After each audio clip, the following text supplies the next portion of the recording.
KPHB, LB Nagar, Dilsukh Nagar, Miyapur, Krishna Nagar, రైళ్లలో, bus స్టేషన్లో, సిగ్నల్స్లో, నిర్మానుష ప్రాంతాల్లో కూడా వీళ్ళు కనిపిస్తారు. మగవాడి పనిచేయాలి, ఆడవాళ్ళి పనిచేయాలని అన్ని చోట్ల ఉంది. అందరూ డిసైడ్ చేసి ఉంది. మాకు చూపించండి అంటే ఏ ఒక్క పురాణం, ఏ ఒక్క మతం చూపించండి ట్రాన్స్జెండర్ వాళ్ళు చేయాలని. అసలు మిమ్మల్ని ఎందుకు రానివ్వాలండి? మిమ్మల్ని ఎందుకు కలుపుకోవాలి? మీకు ఎందుకు ఉద్యోగాలు ఇవ్వాలి? మిమ్మల్ని ఎందుకు పెళ్లి చేసుకోవాలి? మగాళ్ళు చీరలు కట్టుకొని వస్తున్నారు. ఒక కమ్యూనిటీ ఉంది ఫర్ ఎగ్జాంపుల్, ఆ కమ్యూనిటీ అందరూ దొంగలే, ఒక కమ్యూనిటీ అందరూ తీవ్రవాదులే, దొంగతనము, అబద్ధాలు, అసలు వాళ్ళు మనుషులే కాదు. మా కమ్యూనిటీకి వస్తుంది. మీ కమ్యూనిటీ వల్ల ఇలాంటివి మొగాళ్ళు పాడైపోతున్నారు అనుకోవచ్చా? మేము పాలతో కడిగిన శిల్పాలం అని నేను చెప్పాను. యాక్చువల్గా ముత్యాలం అని అస్సలు చెప్పాను. ఓకేనా? మా దానిలో కూడా క్రైమ్ చేసే వాళ్ళు ఉన్నారు, లేరని అస్సలు అనుకోవద్దు. అక్కడే మేము ఫెయిల్ అయ్యాం. యాక్చువల్గా ఆపరేషన్ చేసుకున్నాకనే మిమ్మల్ని ట్రాన్స్ అనాలా? ఆ బాడీకి సంబంధించిన సర్జరీస్ కూడా చేసుకోకపోతే సూసైడల్ అవుతుంది. ఆత్మహత్యకి అది దారి తీస్తుంది. నేను ఎందుకు ఈ బాడీలో పుట్టాను అన్న బాధ లోపల తొలిచేస్తుంది. కాబట్టి ఎవరైతే రచన ఉందో రచనగా బతకాలనుకుంటుంది, మగపిల్లల్లో బతకాలని లేదు. సో ఇంతకన్నా నిజాయితీ ఏ క్యారెక్టర్ కూడా అదర్ బేస్డ్ ఆన్ జెండర్ కానీ, సెక్స్ కానీ, కమ్యూనిటీ కానీ బతుకుతారని నేను అనుకో. ఇంత రిస్క్ ఎందుకు తీసుకుంటారు ఎవరైనా? ఇక మొదలెడదామా? What is the difference between transgender and hijra? Without surgery, how they will participate in sex?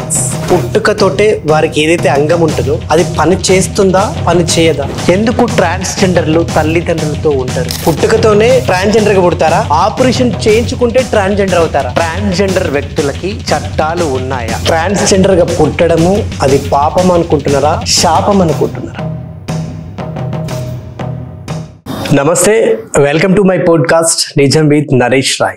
Railway స్టేషన్లో, రైళ్లలో, బస్సుల్లో, బస్ స్టేషన్లో, సిగ్నల్స్లో, కేపీహెచ్బి, ఎల్బీ నగర్, దిల్సుఖ్ నగర్, మియాపూర్, కృష్ణానగర్, ఇలా నిర్మానుష ప్రాంతాల్లో కూడా వీళ్ళు కనిపిస్తారు. వాళ్ళని చూసినప్పుడు అనిపించింది నాకు, ఛీ వీళ్ళేంటా అని. కానీ ఆ తర్వాత వాళ్ళ లాంటి వాళ్ళనే ఇంకొకరిని చూశాను. వీళ్ళలో ఇలాంటి వారు కూడా ఉంటారా అని నాకు సందేహం కలిగింది. వెంటనే ఆమెకు కాల్ చేశాను. ఈరోజు నా స్టూడియోలో ప్రత్యక్షమయ్యారు. సో ఆవిడే present Telangana welfare board member, అదేవిధంగా ట్రాన్స్ హెల్త్ ఎక్స్పర్ట్. సో రచన గారు, నమస్తే అండి. Thank you so much. నిజంగా నా పోడ్కాస్ట్కి చాలా బిజీ షెడ్యూల్లో ఉన్నా కూడా మీరు వచ్చారు.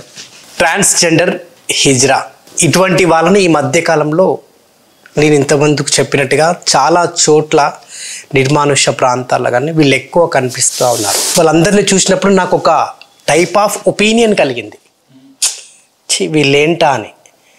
ఆ తర్వాత మిమ్మల్ని చూసినప్పుడు ఇలాంటి వాళ్ళు కూడా ఉంటారా అని మళ్ళీ అనిపించింది. అందుకే ఈరోజు అసలు ఆ లైఫ్ నుంచి మీరు కూడా ఈ లైఫ్కి ఎలా వచ్చారు, అసలు నిజంగా వీళ్ళ జీవితం ఏంటి, వీళ్ళ జీవన విధానం ఏంటి అని తెలుసుకోవడం కోసం ఈ పాడ్కాస్ట్. ట్రాన్స్జెండర్ ఆడనా మగనా? ఆడ మగగా పుట్టచ్చు. ఎందుకంటే సమాజంలో ఆడ మగ గురించే తెలుసు సెక్స్ పరంగా. ఇంటర్సెక్స్ అనే ఒక వేరియేషన్ కూడా ఉంది, దాని గురించి తెలియదు. బట్ వాళ్ళు కూడా పుడతారు. ఎప్పుడైతే తెలియదు అంటున్నానో నేను, ఖచ్చితంగా తెలియని సెక్స్ గురించి సమాజం ఎప్పుడు కూడా చాలా వైలెంట్గానే బిహేవ్ చేస్తుంది. అంటే ఇంటర్సెక్స్ పిల్లలు పుట్టకుండా ఆపేయటము, పుట్టిన అబార్షన్ అంటే కొద్ది స్టేజ్లో, మంత్ స్టేజ్లో అబార్షన్ చేసుకోవడము, లేదా పుట్టిన పిల్లల్ని వదిలేసి వెళ్ళిపోవటము, ఇట్లాంటి అమానుషమైన చాలా ఇంటర్సెక్స్ వాళ్ళతో జరిగింది పిల్లలతోటి. చాలా కొద్దిమంది దానివల్ల ఇంటర్సెక్స్ వాళ్ళు మన మధ్య బతికున్నారు యాక్చువల్గా. సో సెక్స్ అనేది, సెక్షువాలిటీ అనేది, జెండర్ అనేది చాలా విభిన్నమైనది ప్రకృతిలో. యాక్చువల్గా ఫస్ట్ నుంచి నేను చెప్తున్నాను, ఒక చెట్టు ఉంటే చెట్టుకి ఎన్ని ఆకులు ఉంటాయో ఒక ఆకుకి కూడా చాలా వ్యత్యాసం ఉంది. ప్రకృతి అలా చేసింది యాక్చువల్గా. మీరు జెనెటిక్స్ తీసుకుంటే, సో ఆ టైప్లో తీసుకుంటే ప్రతి ఒక్క వ్యక్తి, ప్రతి ఒక్క మానవునికి కూడా ఇంకో మానవుకి వ్యత్యాసం ఉంది. సో ట్రాన్స్జెండర్ వాళ్ళు ఆ వ్యత్యాసంతో పుట్టిన వాళ్ళని నేను అంటాను. రంగు కానీ, పొడుగు కానీ, లావు సన్నం ఏదైతే ఉందో అదొక వ్యత్యాసమే కదా మనలో. బట్ కానీ మీరు అడగచ్చు, మరి ట్రాన్స్జెండర్ వాళ్ళ ఎందుకు కనపడినా కూడా కనపడనట్టు ఈ వివక్షత ఇదంతా ఎక్కడి నుంచి వచ్చింది? సో దాన్ని మనం ఏమంటామంటే ఇట్ ఈస్ అ హిపోక్రసీ. యాక్చువల్గా తెలుగులో మనం ట్రాన్స్లేట్ చేస్తే హిపోక్రసీని కపటత్వము కదా. కపటత్వము ఎక్కడి నుంచి వచ్చింది అని సైకాలజీలో తెలుసుకుంటే మనము సమాజం ఎప్పుడైతే ఏర్పడిందో, నాగరికత ఎప్పుడైతే ఏర్పడిందో, సివిలైజేషన్ అంటాం కదా, ఒక కల్చరు దాన్ని చుట్టూ రిలీజన్ చుట్టూ కల్చర్ ఇవన్నీ ఫామ్ అయినప్పుడు ఖచ్చితంగా కొన్ని రూల్స్ ఫ్రేమ్ చేసుకుంది సమాజం ఇలా ఉండాలని. అంటే ట్రాన్స్జెండర్గా పుట్టడము అది పాపం అనుకుంటున్నారా, శాపం అనుకుంటున్నారా? నాకైతే వరం అనుకుంటున్నాను టు బి ఫ్రాంక్. ఎందుకంటే సో నేనేం ఎందుకు వరం అనుకుంటున్నానో చెప్తాను. శాపము కాదు, పాపం ఏది కాదు. వరం ఎందుకు అంటున్నానంటే ఒక కంప్లీట్ పూర్తి హ్యూమన్ బీయింగ్గా నేను నా లైఫ్ అంతా గడపగలిగాననే సంతృప్తి నాకు ఉంది. Actually I'm so self satisfied. ఎందుకంటున్నానంటే ఆ మాట, ఈ కపటత్వం ఏదైతే చెప్పాను నేను ఇప్పుడు, హిపోక్రసీ అనేది, అది ట్రాన్స్ వాళ్ళలో కనపడదు, ఎల్జిబిటీ వాళ్ళలో చాలా కనపడదు. ఎందుకంటే నాగరికత సోకాల్డ్ ఏదైతే ఉందో అది మేల్ ఫీమేల్లోనే ఉంది కదా. ప్రతిదీ మీరు చూసుకుంటే టాయిలెట్ మేల్ ఫీమేల్ టాయిలెట్, టికెట్స్లో మేల్ టికెట్, రిజర్వేషన్లో మేల్ ఫీమేల్, ఇవే అన్నీ ఉన్నాయి కదా. బట్ కానీ మా వాళ్ళు చాలా అథెంటిక్గా, అంటే అథెంటిక్ అని అంటే నిజాయితీగా బ్రతుకుతారు. వాళ్ళ లోపల ఏమనుకుంటున్నారో మనసులో అదే విధంగా బయట కూడా బ్రతుకుతారు, ఇర్రెస్పెక్ట్ ఆఫ్ ఎలాంటి రిస్క్ ఉన్నా కానీ. ఇప్పుడు నేను ట్రాన్స్జెండర్ని, చాలామందికి అనిపిస్తుంది ఎందుకు మగపిల్లాడుగా పుట్టాడుగా మగపిల్లాడుగా ఉండొచ్చు కదా అని. బట్ నా లోపల అలా లేవు ఫీలింగ్స్. నేను ఆడపిల్లనే అనుకున్నాను ఫస్ట్ నుంచి కూడా, నా తెలిసినప్పటి నుంచి కూడా. నేను లోపల ఏమనుకున్నానో బయట కూడా అలానే బ్రతుకుతున్నాను. సో ఇదొక వరమే కదా యాక్చువల్గా నాకు. ట్రాన్స్జెండర్ పుట్టుకనే అదే? పుట్టుక అదే అంటే, పుట్టుకతో అందరూ కూడా శరీరాలు ఏవైతే ఉన్నాయో ఆ శరీరాలతోనే పుడతారు యాక్చువల్గా. కానీ వాళ్ళు మనసులో ఏమనుకుంటున్నారు, ఒకవేళ మగపిల్లాడుగా పుట్టి ఆడపిల్లగా అనుకున్నా, ఆడపిల్లగా పుట్టి మగపిల్లాడుగా అనుకున్నా, ఆ ఏదైతే సంఘర్షణ ఉంటుందో ఆ సంఘర్షణని ఓవర్కమ్ చేసి ఈ సమాజం చూపించే వివక్షత, ఇదంతా కపట ప్రేమ, ఈ పగ, కార్పణ్యాలు అన్నీ పక్కన పెట్టి జీవించే ఒక బ్రతుకు, అది ట్రాన్స్జెండర్ నేను వర్ణిస్తాను యాక్చువల్గా. చాలామంది అంటే ఆడవాళ్ళు ఎవరైతే బిడ్డలు కంటారో అంగవైకల్యం, అంధుడిగా, ఇలా ఏదో ఒక వైకల్యం ఉండి పుట్టిన వాళ్ళు చాలామంది ఉంటారు. వాళ్ళ తల్లిదండ్రులు చేసిన తప్పుకు వీళ్ళు ఇలా పుట్టారు అని చెప్పేసి చాలామంది అంటుంటారు సమాజంలో. ఇదే ట్రాన్స్జెండర్ విషయానికి వస్తే తల్లిదండ్రులు చేసిన తప్పుడు వల్ల ఆ పాపం మీకు శాపంగా తగిలిందా అనొచ్చా? లేదు, పాపాలు ఏవి తగలవు యాక్చువల్గా. ఏ పాపానికైనా ఒక హిసాబ్ ఉంటుంది. అంటే పాపాన్ని ఇంటర్ప్రిట్ చేసి పుణ్యం అంటే ఏంటి, పాపం అంటే అనే దానిలోనే మనం తప్పుటడిగేస్తాం తరతరాలుగా యాక్చువల్గా. అదంతా సపరేట్ డిస్కషన్ యాక్చువల్గా. ఎవరైతే పీపుల్ విత్ డిజబిలిటీస్, అంటే మీరు అన్నారు ఒకవేళ పోలియోతో కానీ ఏదన్నా ఒక అంగం పని చేయకుండా పుట్టిన వాళ్ళు, గ్రుడ్డి వాళ్ళు కానీ ఇలాంటి వాళ్ళ పోరాటం ఏదైతే ఉందో, పీపుల్ విత్ డిజబిలిటీస్ వాళ్ళ పోరాటంతో మా పోరాటం చాలా దగ్గరగా క్లోజ్గా ఫస్ట్ నుంచి కూడా మేము పోరాడాం యాక్చువల్గా. అందులో మేము చెప్పేది ఒకటే ఫస్ట్ విషయం ఏంటంటే, ఇది పాపాల వల్ల పుణ్యాల వల్ల జరిగింది కాదు, తల్లిదండ్రుల వల్ల లేదా మా జన్మ పోయిన జన్మలో జరిగింది అయితే అస్సలు కాదు యాక్చువల్గా. ఇదంతా జన్యులోపం. సైన్స్కే మేము స్టిక్ అవుతాం. ఏంటంటే ఇదంతా జన్యులోపం వల్లనో, ఆ టైంలో అలా జరగటం వల్లనో, ఏదో లోపం వల్లనో అది వచ్చినా అదొక లోపము, శారీరక లోపం మాత్రమే. సో దాన్ని పాపాలకి, పుణ్యాలకి లేదా మతానికి దీనికి అంటగట్టవలసిన అవసరం అస్సలు లేనే లేదు. ఓకేనా. ఇంకొకటి నెక్స్ట్ ఏమంటున్నానంటే, ట్రాన్స్జెండర్ వాళ్ళలో రెండు విషయాలు ఉన్నాయి. ట్రాన్స్జెండర్ వాళ్ళలో కూడా ఈ అంగవైకల్యంతో పుట్టిన వాళ్ళు ఉన్నారు, ట్రాన్స్జెండర్ వాళ్ళు కూడా గుడ్డి వాళ్ళు ఉన్నారు, ట్రాన్స్జెండర్ వాళ్ళు కూడా పోలియోతో పుట్టిన వాళ్ళు ఉన్నారు, వీళ్ళందరూ కూడా ఉన్నారు. సో అంగంతో లేకుండా అంటే ఏదైనా ఒక అంగం పనిచేయకుండా పుట్టిన ఏదైతే ఉందో వికలత్వం అనం మన దాన్ని, అంగం పనిచేయని విధానం ఏదైతే ఉందో అది జన్యులోపంతోనో ఇంకొక లోపంతోనో వస్తుంది అది. సో కాబట్టి ట్రాన్స్జెండర్ వాళ్ళు కూడా అలాంటి వాళ్ళు ఉన్నారు. బట్ కానీ ట్రాన్స్జెండర్ అనేది ఒక జెండర్ వేరియేషన్. అంటే సమాజం ఏదైతే సృష్టించిందో ఆడమగ అనేది, దానికి విభిన్నంగా బ్రతికే ఒక జెండర్ రోల్ అది.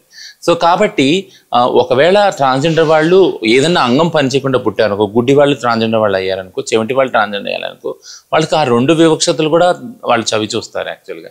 అంగవైకల్యం ఏదైతే సోకాల్డ్ సమాజం అంటుందో అది, ప్లస్ ట్రాన్స్జెండర్గా ఉంది జెండర్ వ్యత్యాసం అనేది. యా, ట్రాన్స్జెండర్ పుట్టుకతోనే ట్రాన్స్జెండర్గా పుడతారా, ఆపరేషన్ చేయించుకుంటే ట్రాన్స్జెండర్ అవుతారా? మంచి ప్రశ్న.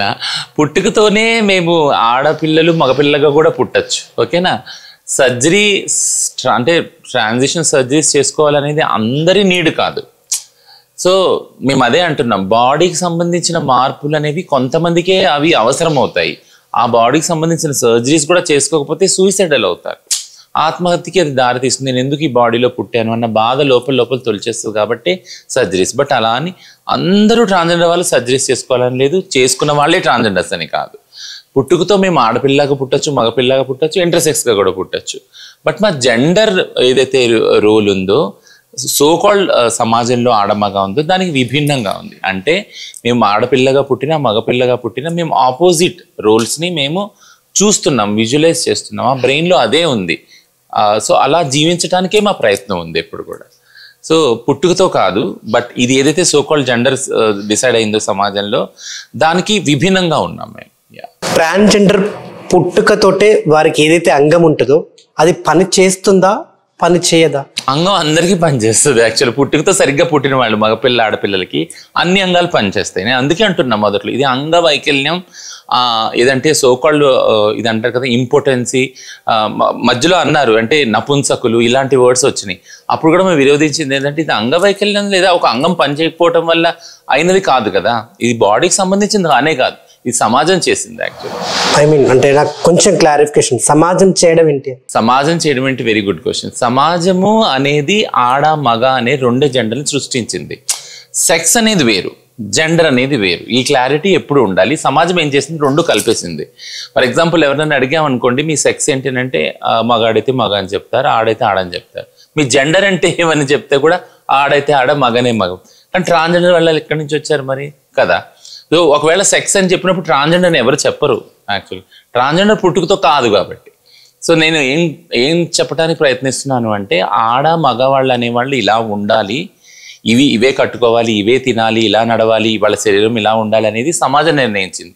ప్లస్ ఇలా ఉండకూడదని కూడా నిర్ణయించింది. ఆడవాళ్ళు ఈ బట్టలు వేసుకోకూడదు, రాత్రులు వెళ్ళకూడదు, మగవాళ్ళు ఎలా ఉన్నా పర్వాలేదు అనే స్వేచ్ఛ, ఇవన్నీ సమాజం నిర్ణయించింది కదా. బట్ ట్రాన్స్జెండర్ వ్యక్తులకి ఏది నిర్ణయించలేదు యాక్చువల్లీ. మిమ్మల్ని వచ్చి ఎవరైనా ప్రశ్నిస్తే మీరు ఆడనా మగనా అంటే ఏం చెప్తారు? ట్రాన్స్ అని చెప్తాను. యా, పుట్టుకతో అయితే ట్రాన్స్జెండర్ గా పుట్టరు. ఆపరేషన్ చేసుకున్నాకనే మిమ్మల్ని ట్రాన్స్ అనాలా? ఆపరేషన్ చేసుకోవాల్సిన అవసరం కూడా లేదు ట్రాన్స్ అనడానికి. ఒకవేళ నేను వచ్చి ట్రాన్స్ అని చెప్పినా, ఆడగా మగ పుట్టినా కూడా లేదు నా జెండర్ ట్రాన్స్ అండి అని చెప్తే మీరు ఒప్పుకోవాలి దాన్ని. అంటే ఆ ట్రాన్స్ అనే దానికి ఒక ప్రమాణ పత్రం కానీ ఒక పరీక్ష కానీ లేదు. ఇవన్నీ ఏంటంటే పరీక్షలు, ప్రమాణ పత్రాలు అన్నీ కూడా సమాజం కోసం యాక్చువల్గా. ఎందుకంటే వాళ్ళకి ఆ ఫీలింగ్ వాళ్ళకే తెలుసు కదా. నేను ట్రాన్స్ అన్న ఫీలింగ్ నాకే తెలుసు, అది మీకు తెలియదు. ఇప్పుడు మీరు మగవారు, మీ మగవారు అన్న ఫీలింగ్ మీకు ఎలా తెలుసు? మీకు తెలుసు చిన్నప్పటి నుంచి నేను మగపిల్లాడిని, నేను మగపిల్ల బట్టలు వేసుకోవాలి, గడ్డాలు పెంచుకోవాలి, జుట్టు పెంచుకోవాలి, లేదా సంథింగ్ క్రాఫ్ట్ చేసుకోవాలి, షేవింగ్ చేసుకోవాలి, ఆడపిల్ల అయితే జడేసుకోవాలి, ఇవన్నీ మీకు తెలుసు, మీరు అనుకుంటున్నారు లోపల. బట్ కానీ మేము మగపిల్లగా పుట్టినా ఆడపిల్లగా పుట్టినా మేము వేరే జెండర్లో అనుకుంటున్నాం. సో కాబట్టి ఇది మేమే చెప్పగలం మేము ట్రాన్సా కాదన్నది. ఎవరో మగవాళ్ళు వచ్చి మేము ట్రాన్సు అని అయితే చెప్పలేరు కదా, ఆడవాళ్ళు వచ్చి మేము ట్రాన్స్ అని చెప్పలేరు కదా. సో అందుకే ఏమంటున్నాం, సెల్ఫ్ ఐడెంటిటీ. సర్జరీ చేసుకున్నా చేసుకోకపోయినా కానీ మేము ఒకవేళ ట్రాన్స్ అని చెప్తున్నామంటే అది మీరు నమ్మాలి. That's it. ఈ మాత్రం దానికి ఈ ఆపరేషన్స్, ఓకే, ఈ సర్జరీలు ఎందుకంటే నేను అదే చెప్తున్నా, అందరికీ సర్జరీస్ అవసరం లేదు. సర్జరీస్ కొంతమందికే అవసరం. అది యాక్చువల్గా ఎవరికైతే జెండర్ డిస్ఫోరియా అనే కండిషన్ ఉందో ఆ కండిషన్ ద్వారా వెళ్తున్నారో వాళ్ళు పుట్టిన శరీరాల్లో ఒకవేళ మగపిల్లాడుగా పుడితే కానీ బ్రెయిన్లో నేను ఆడపిల్ల అనుకున్నప్పుడు నా శరీరం చూసుకున్నప్పుడల్లా నాకు ఒక అవగింపు వస్తుంది. ఎందుకు ఇలా పుట్టాను, ఎందుకు మగపిల్లాడిలా పుట్టాను, నేను ఆడపిల్ల అయితే బాగుండు కదా అని అది ఏదైతే ఉందో అది ఎక్కువైనప్పుడు అది సూసైడల్ అవుతారు వాళ్ళు, ఆ ఆలోచన ఎక్కువైనప్పుడు. అందుకని వాళ్ళకి కౌన్సిలింగ్ చేసి వాళ్ళకి జెండర్ డిస్ఫోరియా అసెస్మెంట్ చేసి హార్మోన్స్ ఇవన్నీ ఇచ్చి సర్జరీస్ చేస్తారు. ఇది యాక్చువల్ ప్రొసీజర్. ఒకవేళ సెక్షువల్ విషయానికి వస్తే మీరు అన్నట్టు వాళ్ళు సర్జరీ చేసుకోలేదు, ఆబ్వియస్లీ పుట్టిన ప్రతి మనిషికి ఫీలింగ్స్ అనేది ఉంటాయి, వాళ్ళకు కూడా వాటిని అనుభవించాలని కూడా ఉంటుంది. So without surgery how they will participate in sex? Sex అనేది అంటే ఎలా పార్టిసిపేట్ చేస్తారనేది చాలా వ్యక్తిగత విషయము. ఎందుకంటున్నానంటే 4 గోడల మధ్యలో ఇద్దరు వ్యక్తులు, వాళ్ళు ఇర్రెస్పెక్ట్ ఆఫ్ జెండర్, మగ కావచ్చు, ఆడ కావచ్చు, ఆడ కావచ్చు, ట్రాన్స్ మగ కావచ్చు, ఏదైనా కావచ్చు కదా, వాళ్ళిద్దరి మధ్య జరిగే ఒక యాక్టివిటీ ఏదైతే ఉందో అది చాలా ప్రైవేట్ యాక్టివిటీ. అది ఇలా జరగాలి, ఇలా జరగకూడదు అనే ఒక గైడ్ లైన్స్ లేదు. ఆ లా ఏదైతే ఉండేనో IPC 377 అదే చెప్తుండే ఏంటంటే ఆడవాళ్ళు మగవాళ్ళు చేసిన సెక్స్ న్యాచురల్. సో దాని గురించి ఒక పోరాటమే అయ్యింది, IPC 377 డీక్రిమినలైజ్ చేయండి అని. ఆ పోరాటంలో వచ్చిన జడ్జిమెంట్ కూడా అదే 2018లో. ఏంటి అంటే ఇద్దరి మధ్య జరిగే ఏదైతే ఉందో సెక్స్ ఉందో 4 గోడల మధ్య, వాళ్ళు ఒకవేళ 18 ఏళ్ళ కన్నా పైన వెళ్ళినాడు, అది మనం ఎవరు డిసైడ్ చేస్తాం? అది రాజ్యాంగమే చెప్తుంది కదా, అదొక స్వేచ్ఛ ఉంది కదా రాజ్యాంగంలో, భారత రాజ్యాంగంలో. సో కాబట్టి వాళ్ళిద్దరి మధ్య జరిగే యాక్టివిటీని మనం మంచి చెడు లేదా నేచురల్ అన్యాచురల్ అనేది దానికి వెళ్ళొద్దు. వాళ్ళ ఇష్టం, 18 ఏళ్ళు పైబడిన వాళ్ళు ఎవరైతే ఉన్నారో వాళ్ళు 4 గోడల మధ్య చేసే సెక్స్ అది ఎవరైనా కావచ్చు, వాళ్ళ ఇష్టం వదిలేయాలి, అది వాళ్ళ హక్కు కూడా ఉందని సుప్రీంకోర్ట్ ఆఫ్ ఇండియా చెప్పింది. ఓకే. అండ్ ట్రాన్స్ హిజ్రా అని చెప్పి ఇప్పుడు 2 పేర్లు అంటున్నారు. What is the difference between transgender and hijra? అదే, సో ట్రాన్స్ అనే దానికి సిమిలర్ పదము ఏ ఇండియన్ లాంగ్వేజ్లో లేదు, యాక్చువల్గా లేదు. అందుకని మనం ఇంగ్లీష్ మాట్లాడుతున్నాం, ఇంగ్లీష్ పదం వాడుకుంటున్నాం. యాక్చువల్గా అది తెచ్చుకున్నాం ఇంగ్లీష్లో నుంచి, ట్రాన్స్జెండర్ అనేసి. సో ట్రాన్స్జెండర్ అనేదాన్ని సింగిల్గా వాడకూడదు, transgender person, transgender people, transgender community అని వాడాలి. ఇక హిజ్రా విషయానికి వస్తే, హిజ్రా అనేది ఒక పరంపర, కల్చర్. ఎప్పుడైతే మా ట్రాన్స్జెండర్ ఉమెన్ మోస్ట్లీ ఎవరైతే ఉమెన్గా ఫీల్ అవుతారో, మెన్గా పుట్టి అంటే ఆ సెక్స్లో పుట్టి ఈ సెక్స్లోకి ట్రాన్సిషన్ అవుతారో లేదా ఫీల్ అవుతారో, వాళ్ళు ఒక కల్చర్ ఏర్పరచుకున్నారు. అంటే వాళ్ళకి సమాజం ఏమందంటే ఆడ మగ, ఇంతకు చెప్పాను కదా జెండర్ రోల్స్, ఆడ రోల్సే మగ రోల్సే డిసైడ్ అయినాయి సమాజంలో. వీళ్ళకి ఏ రోల్స్ ఇవ్వలేదు, ఏ పని ఇవ్వలేదు. దానివల్ల ఇంకా వాళ్ళని వివక్షత కూడా చేస్తారు, వాళ్ళ మీద చాలా వైలెన్స్ కూడా చేసింది సమాజం అనాదిగా. సో వాళ్ళని వాళ్ళు ప్రొటెక్ట్ చేసుకోవడానికి ఒక కమ్యూనిటీగా ఫామ్ అయిన అనాదిగా ఉన్న కమ్యూనిటీ మీరు ఒక ఇండియా సౌత్ ఏషియాలోనే మీరు చూస్తారు, హిజ్రా కమ్యూనిటీ. యాక్చువల్లీ ఆ హిజ్రా కమ్యూనిటీలో అందరూ కూడా ఒక చోటకు వస్తారు, వాళ్ళు రిలీజియస్గా ఒక గ్రూప్, ఒక కల్చర్గా ఫామ్ అయ్యారు. ఇది కల్చర్. ట్రాన్స్ అనేది ఒక బ్రాడర్ అంబ్రెల్లా, మొత్తం ప్రపంచవ్యాప్తంగా అందులో హిజ్రా వాళ్ళు ఉన్నారు, trans women, trans men, drag queens, gender non binary అందరు ఉన్నారు. ఆడకి ట్రాన్స్కి ఏంటిది డిఫరెన్స్ బిట్వీన్? సో ఆడ is not equal to trans, మగ is not equal to trans. ఎందుకు అంటే బైసెక్స్ ఆడ మగగా పుట్టచ్చు, బట్ వాళ్ళు జెండర్ రోల్స్ ఏవైతే ఉన్నాయో ఆ మగగా పుట్టిన వాళ్ళు మగవానే సెలెక్ట్ చేసుకోకపోవచ్చు, ఆడవాళ్ళు ఆడ రోల్సే సెలెక్ట్ చేసుకోకపోవచ్చు. ఇది ఆపోజిట్ కూడా అవ్వచ్చు.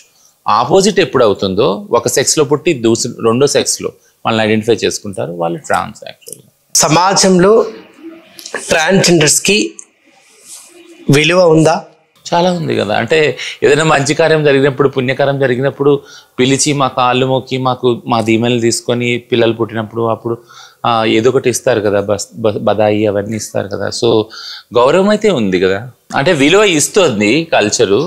బట్ ఇదే నేను ఇందాక చెప్పాను కదా, హిపోక్రసీ, కపటత్వం ఏదైతే ఉందో సమాజంలో, ఒక చోట విలువిస్తారు, బట్ మేము ఆ ట్రాన్స్జెండర్ వాళ్ళని చదువుకుంటాం, ఉద్యోగాలు చేస్తుంటే ఆ విలువ లేదు. ఎగ్జాక్ట్లీ అదే అడుగుతున్నాం. మరి ఎందుకు ట్రాన్స్జెండర్స్కి చదువుకుంటా అంటే అగ్రీ చేయరు, జాబ్ ఇవ్వడానికి ఎందుకు వాళ్ళు ఒప్పుకోరు, పని చేయడానికి ఎందుకు వాళ్ళు ఆ పనిలోకి తీసుకోరు, దేనికి? సో ఫస్ట్ పాయింట్ అదే ఇప్పుడు విస్తారంగా చెప్తాను. ఏంటంటే ఏదైతే కపటత్వం ఉందో, హిపోక్రసీ సమాజంలో ఉందో, ఆ సమాజంలో హిపోక్రసీ మనకు ఎక్కడ కనపడుతుంది అంటే, ఫర్ ఎగ్జాంపుల్ నేను అబద్ధం చెప్పకూడదు అనే ఒక రూల్ ఉంది. యాక్చువల్లీ అందరూ అబద్ధం చెప్పుకుంటున్నారా? నేను దొంగతనం చేయకూడదు, అందరు దొంగతనం చేయకూడదు. ఒక మగవాడు ఒక ఆడదానితోనే సంసారం చేయాలి, అందరూ అలా ఉన్నారా? ఇట్లా లేదు కదా. సో హిపోక్రసీ అనేది ఎక్కడ కనపడుతుందంటే, ఏదైతే రూల్స్ మీరు నమ్ముతున్నారు, అది మత ద్వారా కావచ్చు, అదొక కల్చర్ ద్వారా కావచ్చు, అదొక సమాజంలో ఉన్న గైడ్లైన్స్ ద్వారా కావచ్చు, లా ద్వారా కావచ్చు, అవన్నీ నమ్మిన దానికి భిన్నంగా మీరు ఎప్పుడైతే వెళ్తారో, ప్రవర్తిస్తారో, అది కపటత్వం, అది హిపోక్రసీ. సో హిపోక్రటిక్ సమాజంలో ఏదైతే ఉన్నదో ట్రాన్స్జెండర్ వాళ్ళు ఇమడలేరు. యాక్చువల్గా ఇమడనివ్వదు కూడా సమాజం. ఏంటంటే మీరు మేల్ ఫీమేల్ కాదు కదా, కాబట్టి మీరు ఈ రెండిట్లో సెట్ కావట్లేదు, కాబట్టి మీరు దూరంగా ఉండండి. మీకు చదువు ఉండదు, మీకు ఉద్యోగాలు ఉండవు, మీకు వసతులు ఉండవు, ఏమీ ఉండదని ఫస్ట్ నుంచి దూరం పెట్టారు. సో గౌరవం అనేది ఎక్కడ వస్తుంది? వాళ్ళప్పుడు దేవుణ్ణి నమ్ముకొని ఒక కల్చర్, ఇప్పుడు చెప్పాను కదా ఇజ్రా కల్చర్, ఒక కల్చర్ని సెటప్ చేసుకొని దేవుడు మనుషులుగా వాళ్ళు ఉన్నప్పుడు వాళ్ళ దీవెన మంచిదని నమ్మినప్పుడు అక్కడ రాణిస్తున్నారు ఆ స్పేస్లో. బట్ అదే వాళ్ళు చదువుకుంటాము అని అట్లీస్ట్ పుట్టినా కూడా ఇళ్లలోంచి వెళ్ళగొడుతున్నారు కదా. పుట్టినా కూడా చదువుకుంటానన్నా కానీ జాబులు చేస్తానా కానీ అక్కడ మాత్రం వాళ్ళు వద్దు, పనికిరా. ట్రాన్స్జెండర్గా మీరు పుట్టడం తప్పు కాదు, కానీ ట్రాన్స్జెండర్గా మీరు బ్రతికేది ఉంచుడు అది నేను తప్పు అంటున్నా.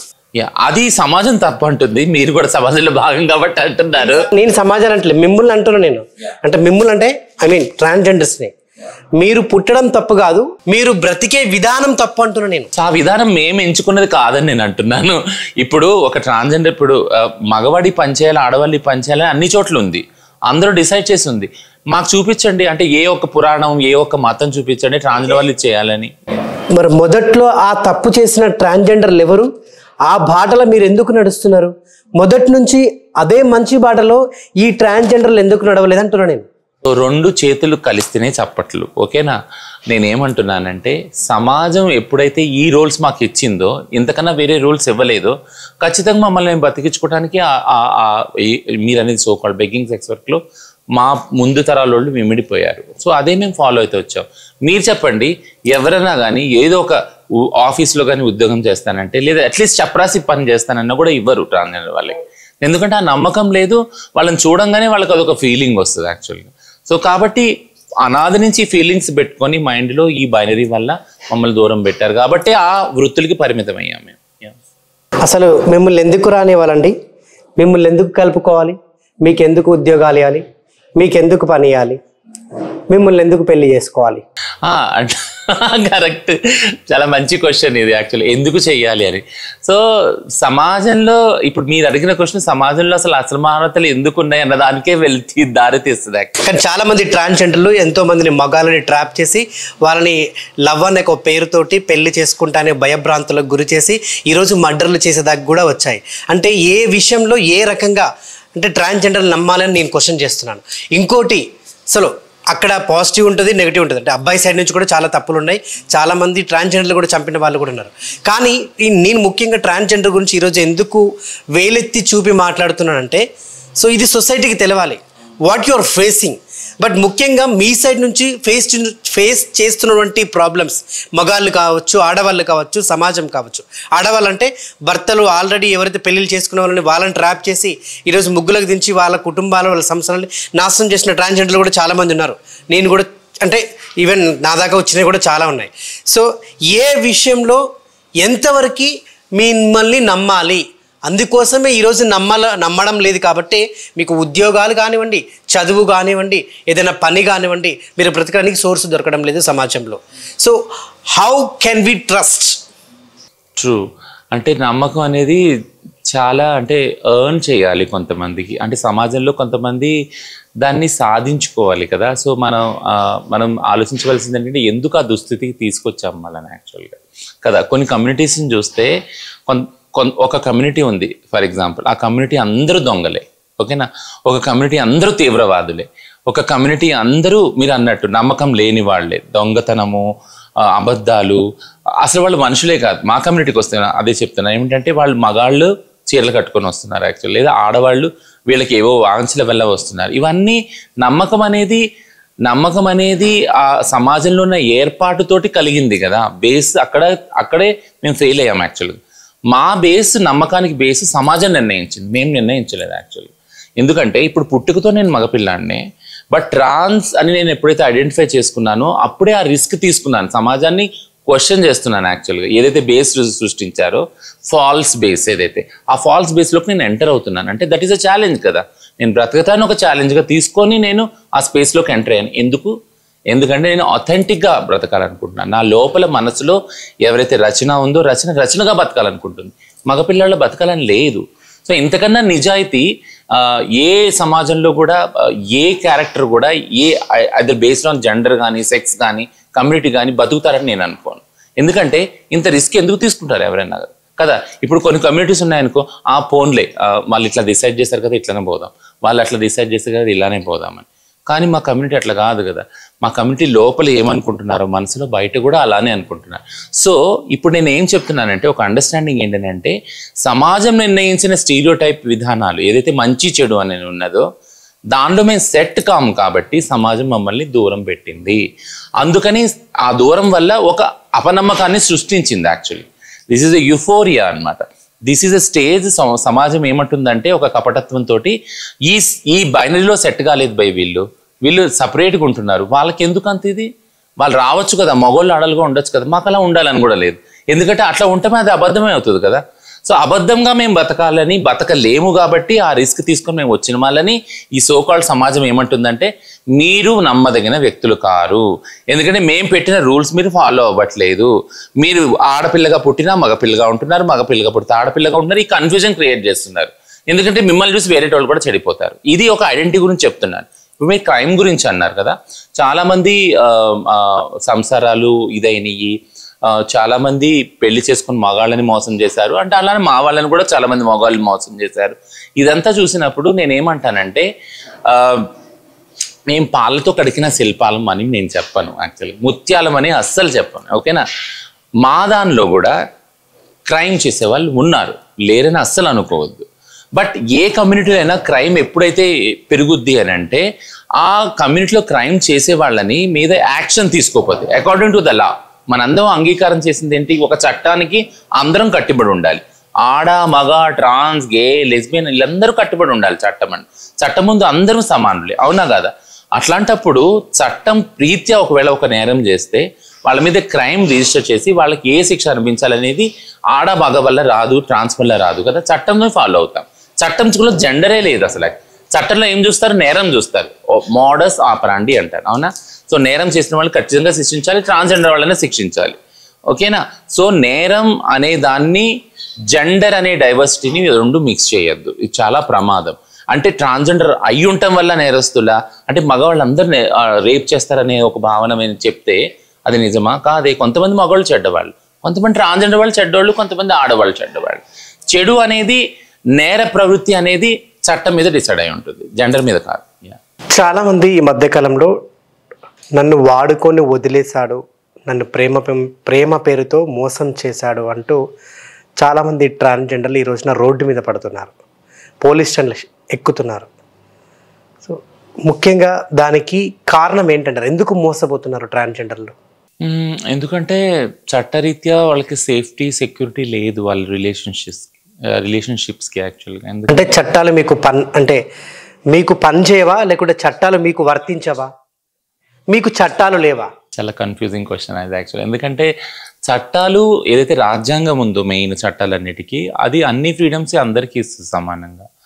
బట్ కానీ మా విషయాలకు వచ్చినప్పుడు ఏదైతే పెళ్లి చేసుకునే చట్టం ఏదైతే ఉందో, లేదా డొమెస్టిక్ వైలెన్స్ చట్టం ఏదైతే ఉందో, రేప్ చట్టాలు ఏవైతే ఉన్నాయో, ఇవన్నీ సెక్షువల్ హెరాస్మెంట్కి సంబంధించిన చట్టాలు ఏవి కూడా ట్రాన్స్జెండర్ ఇంక్లూజివ్గా లేవు యాక్చువల్లీ.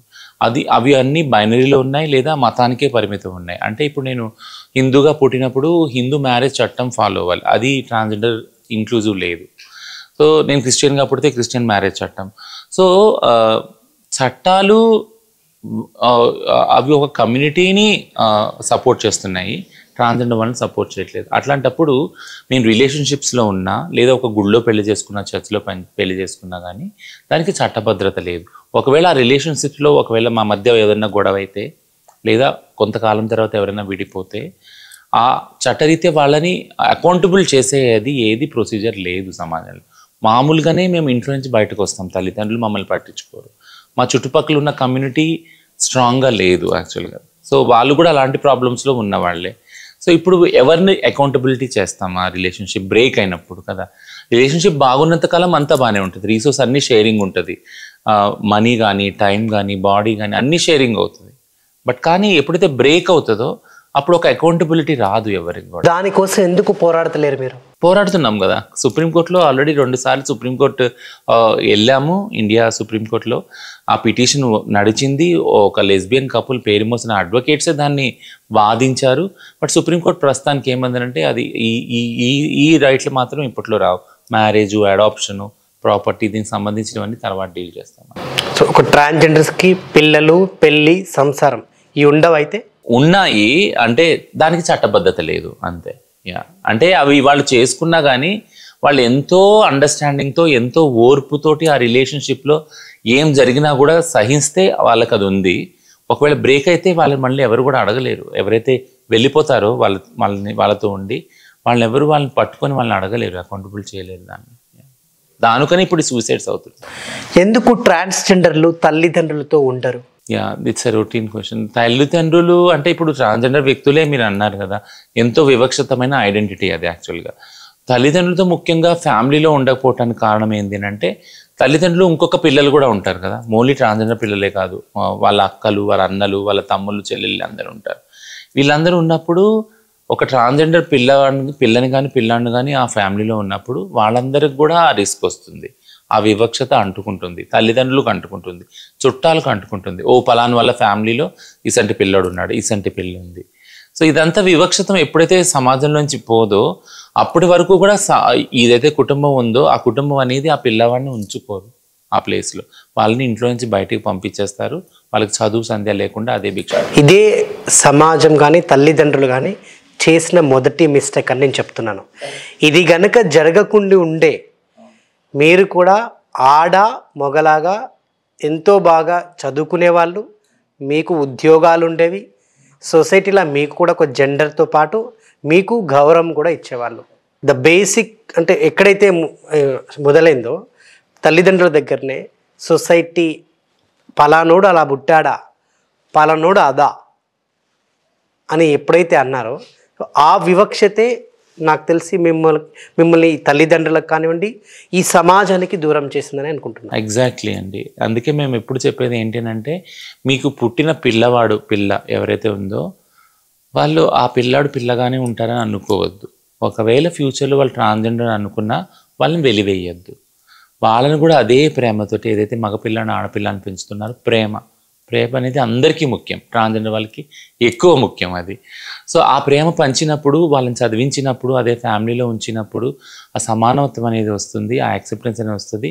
వాళ్ళు వేరే వాళ్ళతోటి సమానంగా మీరు అన్నట్టు ఉద్యోగాలు చేసుకుంటారు, వాళ్ళని ఇష్టపడే వాళ్ళు ఉంటే పెళ్లి చేసుకుంటారు. ఓన్లీ డిఫరెన్స్ ఏంటంటే పిల్లలు కనలేదు అదే. సో పిల్లల్ని అడాప్ట్ చేసుకునే చట్టాలు కూడా రావచ్చు ఫ్యూచర్లో. సో ఫ్యామిలీ బాగున్నప్పుడు, ఒక ఫ్యామిలీ ఆదర్శంగా ట్రాన్స్జెండర్ వాళ్ళతో నిలిచిపోయినప్పుడు ఒక సమాజం ఆదర్శం అవుతుంది, మొత్తం ప్రపంచం మీద ఆదర్శవంతంగా అవుతుంది. సో ఈ రోజుల్లో చాలామంది మగాళ్ళు కూడా సోమరితనం ఎక్కువయ్యి చీర కట్టుకొని ట్రాన్స్జెండర్ లాగా రోడ్ల మీద అడుక్కుంటున్నారు. నాకు తెలిసి బహుశా మీరు కూడా చూసే ఉంటారు అనుకుంటా. What do you say? అంటే పేదరికం చాలా మందిని చాలా చేపిస్తుంది. పాపం మగవాళ్ళు కూడా అది చేపించిందని అంటాను. నవ్వుతున్నాను ఎందుకు అనుకోవచ్చు మీరు. దీనివల్ల చాలా మా కమ్యూనిటీ చాలా దెబ్బతింటుంది. చాలా అంటే రోజు ఈ క్వశ్చన్స్ అందరూ అడుగుతూ ఉంటారు మమ్మల్ని. అంటే మీ కమ్యూనిటీ దెబ్బతింటుందా? మీ కమ్యూనిటీ వల్ల ఇలాంటివి మగాళ్ళు పాడైపోతున్నారు అనుకోవచ్చా? లేదు. ఫస్ట్ విషయానికి రెండో విషయానికి కూడా వస్తాను. ఫస్ట్ విషయం ఏంటంటే, మా కమ్యూనిటీ మీద మీరు ఇంతకుముందు అన్నట్టు నమ్మకం లేకపోవడానికి కారణం ఏంటంటే, కొంతమంది మగవాళ్ళు చీర కట్టుకొని భిక్షాటన ఏదైతే చేస్తున్నారో వాళ్ళతో మాకు ఏ ప్రాబ్లం లేదు. వాళ్ళ వృత్తిగా అది స్వీకరించారు. భిక్షాటన అది వృత్తిగా పాపం వాళ్ళకు ఉంది. ఎందుకంటే వాళ్ళ పేదరికం వాళ్ళని అలా చేపించింది అని అనుకున్నప్పుడు పాపం వాళ్ళ తెప్పలేవో వాళ్ళు పడుతున్నారు అనుకోవచ్చు. బట్ కానీ ఒక కన్ఫ్యూజన్ ఏదైతే సమాజంలో ఉందో, మగవాళ్ళు చీర కట్టుకొని వస్తున్నారని దాన్ని ఇది ఎక్కువ చేస్తుంది. మమ్మల్ని కూడా ఇంతకు ముందు చెప్పాను, మేము మగపిల్లగా పుట్టిన ఫస్ట్ నుంచి ఆడపిల్లలే అనుకుంటాం, సర్జరీస్ చేసుకుంటాం బాడీకి, ఇవన్నీ కదా. ఇంత చేసుకుని ఆడపిల్లలాగా మేము వెళ్ళి అడిగినా కానీ ఆ భిక్షాటనలో మాతో పాటు ఆ మగ వ్యక్తి ఎవరైతే చీరకొట్టు వచ్చినప్పుడు వీళ్ళిద్దరిని చూసినప్పుడు ఒక కన్ఫ్యూజన్ క్రియేట్ అవుతుంది. ఆ ఇచ్చే ఆయనకు కూడా మీరు కూడా అసొంటోళ్ళే కదా అంటే, లేదా ఇది కన్ఫ్యూజన్ రివర్స్ కూడా ఉండొచ్చు, మీరు కూడా అసొంటోళ్ళే సర్జరీ చేసుకున్నారు, అవునా కదా. సో ఈ కన్ఫ్యూజన్ అనేది ఎక్కువ అవుతుంది. అదొక్కటే మాకు అబ్జెక్షన్ యాక్చువల్గా. రెండోది వచ్చే అబ్జెక్షన్ మీరు అన్నారు అంటే పైసల కోసం ఇట్లా చీర కడుతున్నారు. సో మేము అనేది ఏంటంటే LGBTQ మూమెంట్లో సమాజంలో ఈ హెచ్చుతగ్గులు ఏవైతే ఉన్నాయో, పేదరికము, అమితమైన ధనవంతులు ఉన్నారు సమాజంలో, కొంతమంది అమితమైన ధనం ఉంది, కొన్ని తరాలు కూర్చొని తినే ధనం ఉంది, అవన్నీ పనిచేసినప్పుడు హ్యావ్స్ అండ్ హ్యావ్ నాట్స్ అంటారు కదా. ఈ సమానత్వం వచ్చినప్పుడు కొంతమంది అలా మజ్బూరే అవ్వరు కదా చీరలు కట్టుకొని, లేకుంటే ఇంకో రకంగా. ఎందుకు ఆ మగాళ్ళకి ఆ తిప్పలు ఎందుకు? యాక్చువల్గా ఏ మగవాడైనా కానీ ఇప్పుడు మీరు ఉన్నారు, మీరు చీర కట్టుకుంటే కట్టుకుంటారా? లేదు. ఎందుకంటే మీ ప్రొఫెషన్ వేరే ఉంది కదా. సో ఎవరైనా కానీ మజ్బూర్ అవుతున్నారంటే అది పేదరికం వల్ల. పేదరికాన్ని డీల్ చేయడం స్టార్ట్ చేసినప్పుడు అది ఏదైనా కానీ ఆ పేదరికంలో ఇన్ని రోజులు ట్రాన్స్జెండర్ కమ్యూనిటీ మగ్గింది. యాక్చువల్గా కొన్ని తరాలుగా మీరు అనొచ్చు ఎందుకు అడుక్కుంటున్నారు, ఎందుకు ఒళ్ళమ్ముకుంటున్నారంటే పేదరికం ఎందువల్ల అంటే మాకు ఎటువంటి ఎడ్యుకేషన్ లేదు, జాబ్స్ లేవు, ఇవన్నీ వల్ల. సో పేదరికాన్ని డీల్ చేయడం ఎప్పుడైతే ఎక్కువ సమాజంలో ఫస్ట్ ట్రాన్స్జెండర్ నుంచి స్టార్ట్ అవుతుందో, చదివించడం, ఉద్యోగాలు ఇవ్వడం, వ్యాపారాలు, ఖచ్చితంగా సమాజం అనే దానిలో సమానత్వం ఏర్పడుతుంది. Yeah, I believe in it. And కొంతమంది ట్రాన్స్జెండర్లు, ఐ మీన్ కొంతమంది నేను చెప్పేది, ఆ కొంతమంది ట్రాన్స్జెండర్ ఇటువంటి మగాళ్ళని ఎంకరేజ్ చేస్తూ కొద్ది రోజులు ఈ యొక్క వేషధారణలో ఉండి కొంతమంది కంప్లీట్గా ట్రాన్స్గా మారిపోయిన వాళ్ళు కూడా ఉన్నారు. అది నచ్చి కొంతమంది డబ్బుల కోసం ఆ కొన్ని నెలలు మాత్రమే వాళ్ళు ఆ పని చేసి మళ్ళీ మగాడుగా వెళ్ళి రియల్ లైఫ్లో బ్రతుకుతున్నారు. ఇది అంటే నేను ఆల్రెడీ నాకు తెలిసినటువంటి విషయమే చెప్తున్నాను. చాలా డిఫికల్ట్ పాపం వాళ్ళకి, ఎవరైతే వచ్చి చీరలు కట్టుకొని మళ్ళీ మగాళ్ళుగా వెళ్తున్నారో.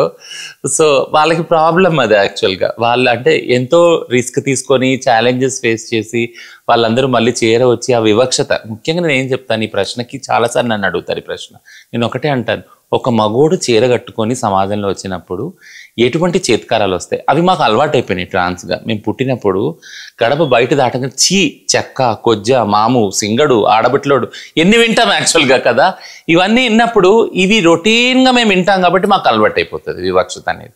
అదే ఒక మగవాడు ఎక్కడో ఆహానికి దెబ్బతింటాడు కదా, తగులుతుంది కదా. But I really feel pity of that man who dress like A drape like a women, ఒక ఆడమ్మాయిలాగా చేసుకొని ఇవన్నీ భరిస్తున్నాడంటే పాపం వాడితే ఏదో పాపం వాడి కర్మ అట్లా కాలింది అనుకుంటాం. ఒకటి. సెకండ్ స్టేజ్కి వెళ్ళినప్పుడు వాడు చీర కట్టుకొని పైసలు సంపాదించుకొని వెళ్ళిపోతాడు. But that will not be a income source కదా. ఒక పైసలు సంపాదించుకొని వెళ్ళినప్పుడు అక్కడ దాన్ని రెగ్యులర్గా రొటీన్గా చేసుకోవడానికి ఒక సోషల్ స్టేటస్ కూడా సంపాదించుకోవాల్సి వస్తుంది. ఫర్ ఎగ్జాంపుల్, నేను ఒక 2 సంవత్సరాలు ఒక ₹1,00,00,000 సంపాదించాను చీర కట్టుకొని, అవునా? ఆ ₹1,00,00,000 నేను ఏం చేసుకుంటాను యాక్చువల్గా? ఎలా నేను వన్నే చేసుకుంటాను యాక్చువల్గా మళ్ళీ మగాడికి వెళ్ళినప్పుడు. ప్లస్ నా జీవితంలో ఈ 2-3 సంవత్సరాలు గాయబైపోతాయి కదా, అవునా కదా? గాయబైపోయినప్పుడు అందరూ అడుగుతారు ఈ 2-3 సంవత్సరాలు నువ్వు ఎక్కడున్నావు, ఏం చేస్తున్నప్పుడు. ఒకటి. ఇంకో రిస్క్ ఏంటంటే మా వాళ్ళు చాలామంది చూశారు, ఇప్పుడు ఆ చీర కట్టుకునే టైంలో మీ చుట్టాలు ఎవరైనా చూశారనుకో, నేను మీ తమ్ముడే చూడొచ్చు, మీ అన్నే చూడొచ్చు, మీ మామనే బాబాయ్నో ఎవరైనా చూడొచ్చు. అప్పుడు ఏమవుతుంది? అప్పుడు ఒకవేళ ఎవరైనా ఫోటో తీశారు, వీడియో తీసారు, అప్పుడు ఏమవుతుంది? ఇవన్నీ రిస్కులు ఉన్నాయి యాక్చువల్గా. సో ట్రాన్స్జెండర్ వాళ్ళు ఎవరైతే మీ సోకాల్డ్ అథెంటిక్ ఫేక్ అనేది అయితే వస్తుందో, I don't buy those terminologies or terms also. ఎవరైతే ట్రాన్స్గా అనుకుంటున్నారో, సెల్ఫ్ ఐడెంటిటీగా ఎవరైతే ట్రాన్స్ మహిళలు, హిజ్రాలు ఎవరైతే వచ్చారో వాళ్ళ రోజువారీ చిన్నప్పటి నుంచి వాళ్ళది అదే తత్వం, అదే బిహేవియర్ ఉంటుంది. కానీ సోకాల్డ్ మగాళ్ళు ఏదైతే వస్తున్నారో దీనిలో డబ్బులు సంపాదించడానికి, అది వాళ్ళకి రిస్క్ యాక్చువల్గా.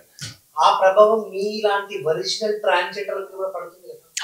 పడుతున్నందుకే మేము పాలసీను లెవెల్ లాస్ ఏదైతే ఉన్నాయో, మాకు సంబంధించిన చట్టాలు ఉన్నాయి కదా. ఇప్పుడు 2019లో ఒక చట్టం వచ్చింది. ఆ చట్ట ప్రకారం ప్రతి ఒక్క ట్రాన్స్జెండర్ వ్యక్తి ఒక ఐడెంటిటీ కార్డు ఇష్యూ చేస్తుంది సెంట్రల్ గవర్నమెంట్ ఒక పోర్టల్ ద్వారా. సో అప్పుడు ఐడెంటిటీ కార్డు ద్వారా దాన్ని మినిమైజ్ చేయొచ్చు యాక్చువల్గా. అంటే ఇది చాలా బాధాకరమైన విషయం. ఎందుకంటానంటే ఆడవారికి మగవారికి సమాజంలో ఏ కార్డు అక్కర్లేదు వాళ్ళు జెండర్ ప్రూవ్ చేసుకోవడానికి కదా.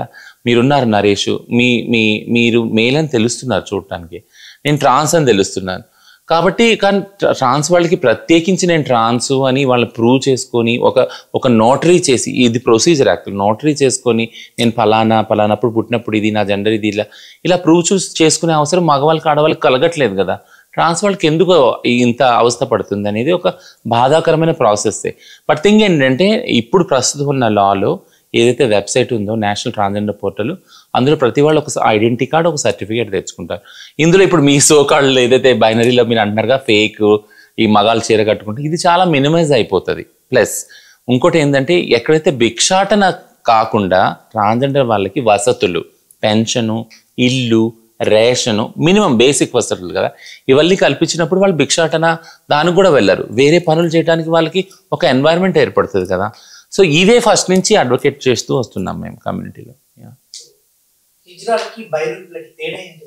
బహిరూపి వర్డ్లోనే ఉంది. బహురూపిని బహిరూపి చేస్తారు. బహు అంటే వివిధ, మల్టీ. సో మల్టీ ఐడెంటిటీస్లో రూపాలు అంటే ఐడెంటిటీస్ కదా.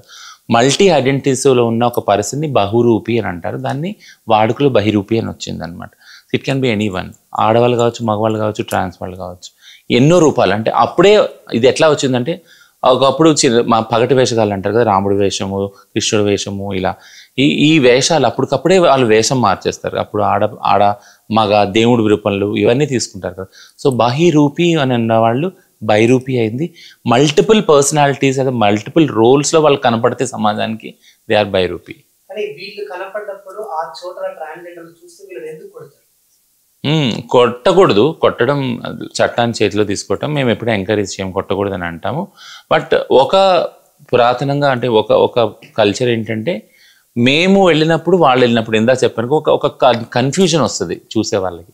మేము ఎన్నో శ్రమపడి మేము మా బాడీని మార్చుకుంటాం కదా, సమాజంలో ఎంతో వివక్షను ఎదుర్కొని ఆ కొద్దిపాటి భిక్షాటంతోనే బతుకుతాం, మా బతుకులని వెళ్ళదీస్తాం. అట్లాంటిది ఆ వచ్చే ఇన్కమ్ కూడా వాళ్ళు వచ్చి మేము కూడా ట్రాన్స్ ఎప్పుడైతే మాతో పాటు సమానంగా నుంచుంటారో ఆ దొరికే ఇన్కమ్ కూడా దొరకదు. ఆ ఫ్రస్ట్రేషన్ నుంచి వచ్చిన బాధ అది యాక్చువల్గా రివోల్ట్ అది. ఎంతో దూరం నుంచి ఈ స్థాయికి మీరు వచ్చారంటే నాకు తెలిసి మీరు చాలా ఫేస్ చేసే ఉంటారు. ఆ సమస్యలు కొన్ని మాతో పంచుకుంటారు. అంటే నేను నా స్వీయ చరిత్ర రాస్తున్నాను, అది బుక్గా వస్తుంది, స్వాభిమాన పర్వం అని 1, 2, 3 అనుకుంటున్నాను యాక్చువల్లీ. అంటే నేను ఒకటే చెప్తానంటే ప్రతి ట్రాన్స్జెండర్ వాళ్ళ బాధలు ఒకటే ఉంటాయి యాక్చువల్లీ. అందరి స్టోరీ మీరు వింటే ఓ నేను ఇలా ఉన్నాను ఇలా అయిందా అని అంటారు. ఫస్ట్ మనకి దొరికిన బుక్లు ఏంటంటే రేవతమ్మ ఒక ఇజ్రా ఆత్మకథ ఉంది, మా అమ్మ రేవతమ్మ. ఆ తర్వాత లివింగ్ స్మైల్ విద్యది ఉంది. ఇట్లా గ్రేస్ బాను, లక్ష్మీనారాయణ త్రిపాఠి వీళ్ళందరినీ కూడా జీవిత చరిత్రలు ఉన్నాయి. మీరు ఏ బుక్ తీసుకొని చదివినా అయ్యో ఇది ఇట్లానే ఉంది కదా, ఇది ఇట్లానే ఉంది కదా, సిమిలర్ వివక్షత. బట్ నేనేమంటానంటే ఇట్లన్నిట్లో ఒక్కటి అండర్స్టాండింగ్ మా ఫస్ట్ జనరేషన్ ట్రాన్స్జెండర్ ఇజ్రా యాక్టివిస్టులు ఏంటంటే చదువు. బాబాసాహెబ్ అంబేద్కర్ చెప్పినట్టు education is a tool in the hands of minorities. Education అనేది ఒక ఆయుధంగా, ఒక అస్త్రంలాగా పనికొస్తుంది ఎలాంటి వివక్షతను ఎదుర్కోవటానికన్నా కానీ. సో అది ట్రాన్స్జెండర్ కమ్యూనిటీ యూజ్ చేసింది ఎక్కడ అని అంటే because we have a gender discrimination. మేము బైనరీలో సెట్ కాం కాబట్టి చదువుకున్న వాళ్ళు ముందుకు రావాలి. వెనక ఉన్న ఏదైతే కమ్యూనిటీ ఉందో ఎవరికైతే ఫలాలు అందట్లేదు సమాజంలో వాళ్ళకి అందే విధంగా చదువుకున్న వాళ్ళు ముందుకు వచ్చి పనిచేయాలి. So I have believed in the principle that a dedicated person should be always, ముఖ్యంగా transgender person should be selfless. ఎప్పుడు లీడర్ అందరికీ సెల్ఫ్లెస్గానే ఉండాలి యాక్చువల్గా, బట్ ట్రాన్స్జెండర్ పర్సన్కి ముఖ్యంగా సెల్ఫ్లెస్నెస్ ఉండాలి. ఎందుకంటే నీడ్ ఉంది సెల్ఫిష్గా ఉండడానికి. ఎందుకంటే సెల్ఫిష్నెస్ని నేను ఎప్పుడూ డిస్కరేజ్ చేయను. అంటే దాన్ని డిస్కరేజ్ ఎందుకు చేయను అని అంటే ఒకవేళ మా ట్రాన్స్జెండర్ వాళ్ళకి సంబంధించి వాళ్ళు పైసలు కూడా పెట్టుకోకున్నా, ఇల్లు కట్టుకోకున్నా, వాళ్ళకి సంబంధించిన ఆరోగ్యం ఈ వయసు అయిపోయాక ఎవరు చూస్తారు? ఎవరు లేరు కదా, తల్లిదండ్రులు లేదు, అక్క తమ్ముళ్ళు లేరు, అన్న చెల్లి లేరు. సో ఖచ్చితంగా సెల్ఫిష్గా ఉండే వాళ్ళని ఉండమని చెప్తాను. I cannot be selfish, but selfish ఉన్న వాళ్ళకి ఐ ప్రైజ్ దెమ్, అలానే ఉండాలి being a trans person. But selfless కొంతమంది ఎవరైతే లీడర్స్ ఉన్నారో ఫోర్ ఫ్రంట్లో వాళ్ళు సెల్ఫ్లెస్గా ఉండాలి, తప్పదు. ఎందుకంటే సెల్ఫ్లెస్నెస్ నుంచి ఒకలాంటి అథెంటికేషను ఆల్రెడీ సెట్ చేసింది బైనరీ సమాజం. నమ్మకం అనేది ఏదైతే ఉంటుందో సెల్ఫ్లెస్నెస్ నుంచి వస్తుంది. సో ఈమె పలానామే ఈ సమాజం కోసం, ఈ సముదాయం కోసం, సోషల్ కాజ్ కోసం పనిచేస్తుందని అథెంటిసిటీ అది ఆల్రెడీ బైనరీలో ఆ సమాజం డిసైడ్ చేసింది కాబట్టి అక్కడి నుంచి వస్తుంది. So my message is my life ఏంటి అంటే బీయింగ్ సెల్ఫ్లెస్నెస్ అండ్ నా సముదాయం కోసం నేను మాట్లాడతాను, నేను పనిచేస్తాను. సో అది నన్ను ముందు పెట్టింది యాక్చువల్లీ. అదే మోస్ట్ అంటే మీరు బాగా ఇంటర్నల్గా ఫేస్ చేసిన ఒక అది మిమ్మల్ని బాధ పెట్టిన సంఘటన కొన్ని అంటే నన్ను స్పెసిఫిక్గా నేను చెప్పను, ఇది అన్ని మైనారిటీస్ కమ్యూనిటీలో ఉన్నది. ఒకటి ఏం చెప్తానంటే 2 విషయాలు. ఒకటి మైనారిటీస్ అవ్వటం వల్ల మామూలుగానే న్యాచురల్గానే పోరాటం చేసే పటిమ ఉంటుంది. ఇది చిన్న ఎగ్జాంపుల్ చెప్తాను. ఇప్పుడు ఆడ మగ జెండర్స్ ఉన్నాయి కదా, పితృస్వామ్య వ్యవస్థలో మగవాళ్ళు ఫస్ట్ అనుకుంటారు జెండర్ అనుకుంటారు, సెకండ్ జెండర్ ఆడవాళ్ళు అంటారు. సో మగవాళ్ళు డిసైడ్ చేసిన రూల్స్ చట్టాలు అన్నీ కూడా ఆడవాళ్ళు ఫాలో అవ్వాల్సి వస్తుంది. వాళ్ళకి ఇష్టం ఉండదు, వాళ్ళు చెప్తారు కూడా నాకు ఇది ఇష్టం ఉండదు, ఇది ఇష్టం ఉంది అని, బట్ వినరు యాక్చువల్గా. సో అక్కడే జెండర్లో పెద్ద బ్యాటిల్ ఉంది, స్ట్రగుల్ ఉంది కదా, జెండర్ స్ట్రగుల్ ఉంది. అట్లాంటప్పుడు మా ట్రాన్స్జెండర్ వాళ్ళు ఆడవాళ్ళ తర్వాత వచ్చిన యాక్చువల్ థర్డ్ జెండర్ అనే దాన్ని నేను ఒప్పుకోను, ఈ వరుసను అసలు ఒప్పుకోను. పైన మగవాళ్ళు విమెన్ తర్వాత అనేది. బట్ ఆ అండర్స్టాండింగ్ కోసం చెప్తున్నాను ఏంటి అంటే ఏదైతే ఈ హైరార్కీస్ ఉన్నాయో ఈ హైరార్కీస్ మనం బ్రేక్ చేసినప్పుడు ఒకలాంటి సమానత్వాన్ని మనం బిల్డప్ చేయగలుగుతాం. సమానత్వం అందరికీ ఇంపార్టెంట్, ఎందుకంటే ఎప్పుడైతే హైరార్కీస్ బ్రేక్ చేస్తామో ఈ హైరార్కీస్ వల్ల ఆ జెండర్స్ కూడా చాలా హాని కలుగుతుంది. ఉదాహరణకి మగవాళ్ళు ఇట్లానే ఉండాలి అని ఏదైతే ఉందో సెట్ చేసిన ప్రిన్సిపల్, అది మగవాళ్ళకు కూడా హాని కలిగిస్తుంది. ఆడవాళ్ళు ఇట్లానే ఉండాలన్నది ఆడవాళ్ళకు కూడా హాని కలిగిస్తుంది. ఇవే ప్రిన్సిపల్స్ ట్రాన్స్జెండర్ వాళ్ళకి వర్తిస్తే అందరికీ హాని కలిగిస్తుంది అది. సో నేను చెప్పేది ఏంటంటే జెండర్ బైనరీని జెండర్ లెస్ వరల్డ్ చూడగలగటం చాలా లాంగ్ జర్నీ, చాలా అది మనం అటైన్ చేసేటప్పటికి మనం ఐ డోంట్ నో లైక్ అది అవుతుందో కాదో, it's a euphoria. But that should be our goal, at the end of the day. ఆడవాళ్ళు వాళ్ళ బ్రతుకు తెరువు కోసం అంటే ఆ పరిస్థితి వాళ్ళకి అలా వచ్చింది. మేబీ ఆడవాళ్ళ బ్రతుకు తెరువు కోసం రాత్రుల్లో రోడ్ల పైన వాళ్ళ మానాన్ని అమ్ముకొని వేశ్యగా బ్రతుకుతున్నారు. అదే ట్రాన్స్జెండర్లు రోడ్ల మీద వాళ్ళ మానాన్ని కూడా అమ్ముకొని ఈ సెక్స్ పని చేస్తున్నారు. ఇక్కడ ఆడవాళ్ళని వేశ్యలు అన్నారు, ట్రాన్స్జెండర్లు ఏమన్నది? ఆడవాళ్ళని కూడా వేసులు అనవద్దని నేను అంటాను. యాక్చువల్గా వాళ్ళు సెక్స్ వర్కర్లు. యాక్చువల్ సెక్స్ వర్క్ అనేదాన్ని నేర్చుకుందాం మనం అందరం. ఎందుకంటే కొన్ని తరాల వరకు ప్రాస్టిట్యూషన్, మీరు అనేది వేశ్య వృత్తి అని అన్నారు అది కూడా, బట్ వేశ్యలు అనేదాన్ని మేము కంప్లీట్గా బాయ్కాట్ చేస్తున్నాం. సెక్స్ వర్కర్స్ మూమెంట్ ఏదైతే ఉందో దీన్ని ఒక ప్రొఫెషన్గా ట్రీట్ చేయమంటున్నాము. ఇది ఒక బాడీలీ ప్రైడ్ అని అంటున్నాం మేము. యాక్చువల్గా ఇది కొద్దిగా విస్తారంగా నేను చెప్తాను. ఏంటంటే ఇప్పుడు కొంతమంది చదువుకొని బ్రెయిన్ యూస్ చేసి బతుకుతారు, కొంతమంది ఒళ్ళుతోటి వంటితో పనిచేసి బతుకుతారు. ఆటో నడుపుకోవటం, మట్టి ఎత్తటము, తవ్వటాలు, ఇవన్నీ కూడా శరీరంతో చేసే పనులే కదా. సో శరీరంలో ఉన్న భాగాలు వేరే భాగాలు యూస్ చేసే ప్రొఫెషన్స్కి ఒకలాంటి నిజాయితీ లేదా మంచితనం అనేదాన్ని అందుకు ఆపాదిస్తాము. అదే శరీరంలో ఇంకో భాగాన్ని యూస్ చేసి వాడినప్పుడు దాన్ని మంచిది కాదు అని ఎందుకు విభజిస్తాం, దాంతో ఎందుకు డిస్క్రిమినేట్ చేస్తాం? ఇది ఒక పెద్ద చర్చ. ఇది చాలా విస్తారంగా జరగాలి. అది బేస్గా క్రియేట్ చేస్తున్నా. కమింగ్ టు ద సెక్స్ వర్క్గా ఎందుకు ఆడవాళ్ళు ఎవరైతే ఈ వృత్తిలో ఉన్నారో వర్క్గా గుర్తించమని ఎందుకు అడిగారు అని అంటే, ఇది ఒకవేళ వర్క్గా గుర్తించినప్పుడు ఇందులో చాలా హింస ఉంది. మీరే అంటున్నారు కదా, చిన్నపిల్లలు ట్రాఫికింగ్ అయ్యి వస్తారు. ఓకేనా? ఆడవాళ్ళు ఒకవేళ వాళ్ళ మగవాళ్ళు సంపాదించలేకపోతే పెళ్లి చేసుకొని వాళ్ళు వేరే గత్యంతరం లేక వెళ్ళి రోడ్డు మీద నిలబడి సంపాదించాల్సి, ఎందుకు? పిల్లల కోసం. అవునా? వాళ్ళు బతకపోయినా పిల్లల్ని బతికించాలి కదా. ఆయన తాగుబోతున్నాడు, ఇప్పుడు ఇక్కడికి వెళ్ళి తీసుకొస్తారు పైసలు కదా. సో కాబట్టి వెళ్ళి వాళ్ళ శరీరంతో వాళ్ళ వృత్తి చేసుకొని తీసుకొచ్చి సంపాదిస్తారు. ఇప్పుడు నేను ట్రాన్స్జెండర్ దగ్గరికి వస్తాను. ట్రాన్స్జెండర్ వరకు నేను అనాదిగా చెప్పాను, ఏ పని ఇవ్వలేదే, భిక్షాటన ఒకటే ఇచ్చారు. సో వీళ్ళ శరీరాలు అందంగా ఉంటాయి కాబట్టి వీళ్ళని అప్రోచ్ అయ్యే వాళ్ళు కూడా ఉన్నారు. ఓకేనా? లేనే లేదు కదా. మీరు చెప్పండి, ఏ ఆప్షన్లో ఎవరు ఉన్నారు కొన్ని తరాల వరకు చెప్పండి. ఇంట్లో భర్త అంటే చేయలేని పరిస్థితిలో, లేదంటే కావాలని సోమరిపోతాడో తెలియదు, కానీ ఎండ్ ఆఫ్ ది డే పిల్లల్ని బతికించడం కోసం ఆమె సెక్స్ వర్క్ చేస్తుంది. అవును, సెక్స్ వర్కే చేయాలా? చాలా పనులు ఉన్నాయి కదా చేసుకొని బ్రతకడానికి. అవును. సో ఎవరు ఏ పని చేసి బతకాలనేది సమాజంలో అంటే ఎవరు ఒకళ్ళు నిర్ణయించలేరు. యాక్చువల్గా గౌరవం అనేది ఆ మాట విన్నప్పుడల్లా నవ్వు వస్తుంది నాకు. ఎందుకనంటే ఈ మధ్యలో అంటే గౌరవంగా మీరు ఉద్యోగాలు చేసి బతుకోవచ్చు కదా, ఇప్పుడు ఉద్యోగాలు ఇస్తున్నారు కదా, ఇవన్నీ అన్నప్పుడు గౌరవమా? సో గౌరవం ఎప్పుడైతే నేను ఇందాక చెప్పాను కదా, ట్రాన్స్ వ్యక్తిగా నేను కమింగ్ అవుట్ అంటారు ప్రాసెస్ యాక్చువల్లీ ఇంగ్లీష్లో.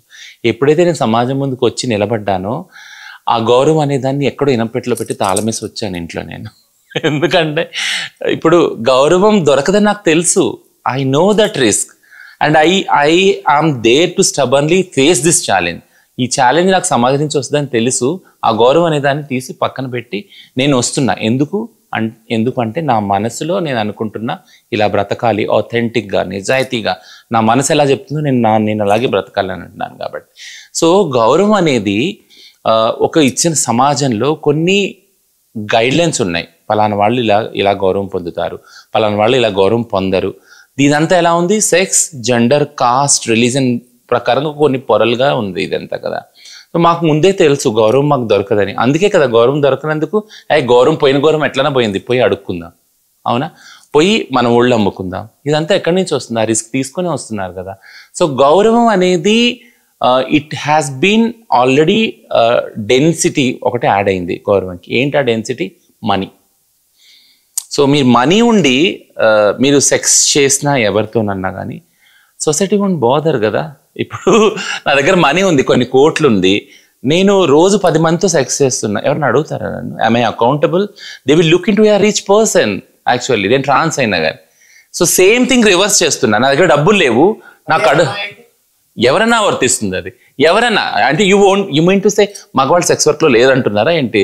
There also men who are into sex work. Yeah,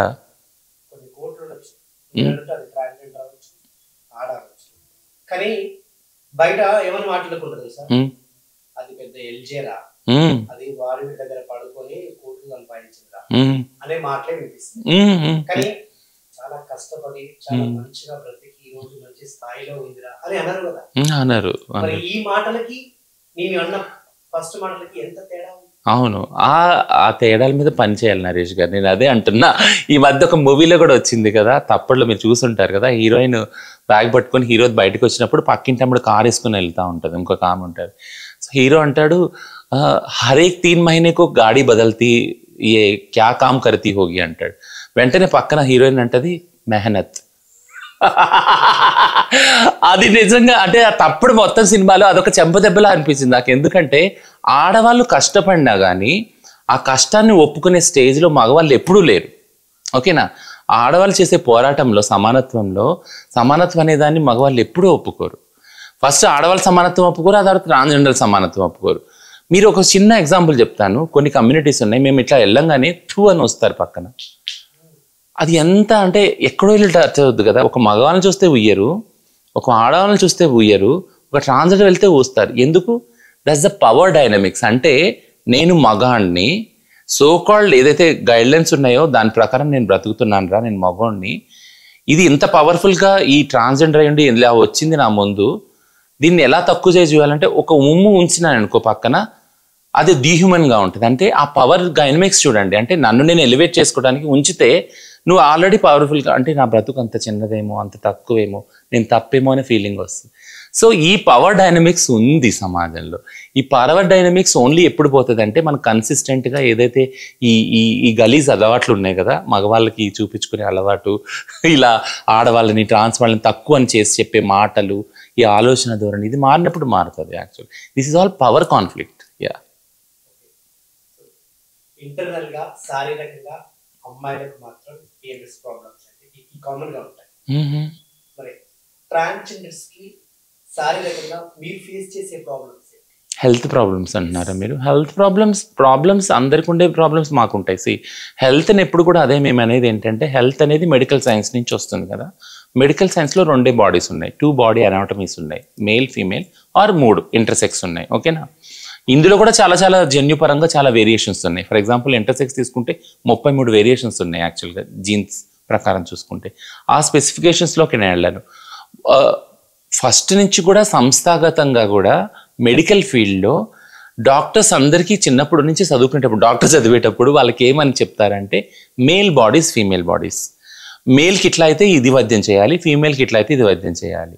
but transgender వాళ్ళు సర్జరీస్ చేసుకుంటారు స్పెసిఫిక్గా, మేల్ నుంచి ఫీమేల్ అవటానికి, ఫీమేల్ నుంచి ఫీమేల్ అవటానికి. బట్ సర్జరీ చేసుకోని వాళ్ళు కూడా, ఫర్ ఎగ్జాంపుల్ నాది మేల్ బాడీ, నేను చీర కట్టుకొని వెళ్ళాను, నా మేల్ బాడీకి సిమిలర్గా మేల్ బాడీకి వస్తాయి కదా ఎలిమెంట్స్, అది ఏదైనా కావచ్చు, అది కడుపులో నొప్పి కావచ్చు, తలనొప్పి కావచ్చు, ఏదైనా. వెంటనే డాక్టర్ నన్ను చూడగానే ఏమంటారు, ఓ మీ ట్రాన్సా, నాకు తెలియదు వైద్యం. అట్లెట్లా? మీరు మేల్ బాడీస్ని ట్రీట్ చేయగలిగినప్పుడు, నేను మేలే అయినప్పుడు నా బాడీ మీకు తెలియాలి కదా వైద్యము, అవునా? సో ఫీమేల్ కూడా అంతే. ట్రాన్స్మెన్గా నేను ట్రాన్స్మెన్ కొంతమంది షార్ట్ కట్ చేసుకొని వాళ్ళు హార్మోన్స్ తీసుకొని మీసాలు పెట్టి తర్వాత ట్రాన్స్ అని తెలిసి నాకు అదేంటి మీకు గర్భసంచి ఉంది, ఇది ఎట్లా, నాకు రాదు, ఇదంతా చేయడం. There is no new science for trans people. అంటే ట్రాన్స్ పీపుల్ ట్రీట్ చేయడానికి కొత్త సైన్స్ ఏం లేదు. మేల్ బాడీస్, ఫీమేల్ బాడీస్నే వాటికి తెలిసిన, మీకు తెలిసిన వైద్యమే.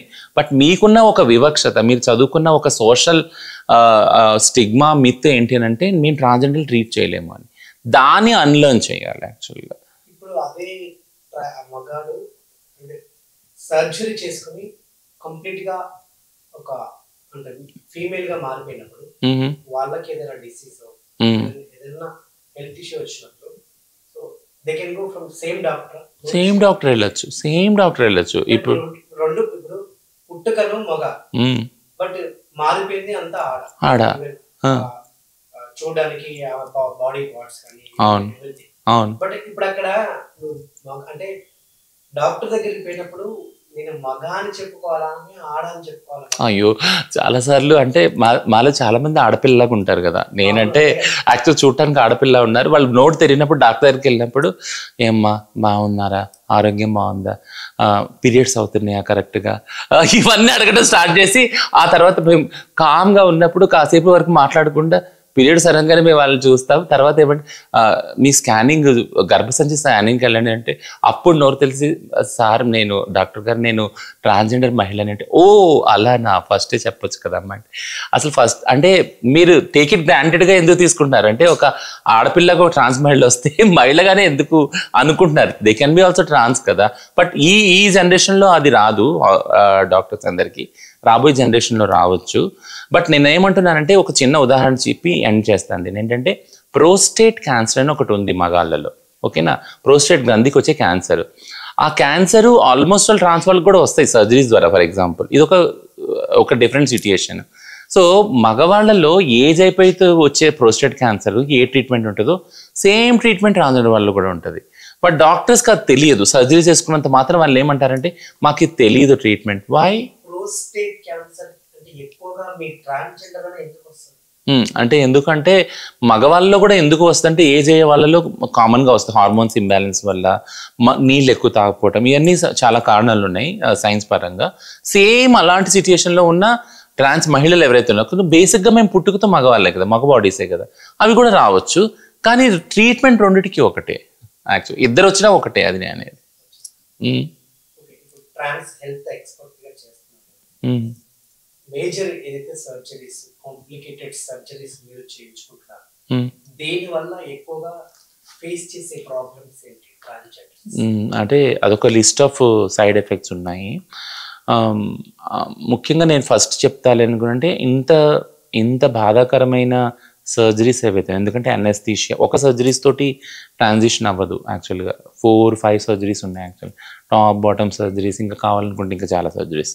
సో ఆ సర్జరీస్ తీసుకొని అంత హింస అవసరమా, కత్తి కిందకి వెళ్ళి ఇవన్నీ అని కూడా అనుకోవచ్చు. బట్ సమాజంలో ఉన్న ప్రెషరు, కమ్యూనిటీలో ఉన్న ప్రెషర్ వల్ల చాలామంది సర్జరీస్ చేసుకుంటారు.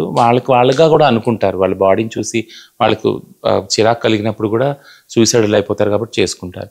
థింగ్ ఏంటంటే సర్జరీస్ అవ్వడం ద్వారా నేను ఒకటే నమ్ముతాను, ట్రాన్స్జెండర్స్గా అందరికీ చెప్తాను, నా కమ్యూనిటీ వాళ్ళకి ముఖ్యంగా చెప్తాను ఏంటంటే బాడీలో ప్రతి ఒక్క భాగం ఒక పని కోసం ఇచ్చారు. యాక్చువల్గా దేవుడు సృష్టించాడా లేదా మనం పుట్టినప్పుడు ప్రతి ఒక్క భాగానికి ఒక పని ఉంది మన బాడీలో.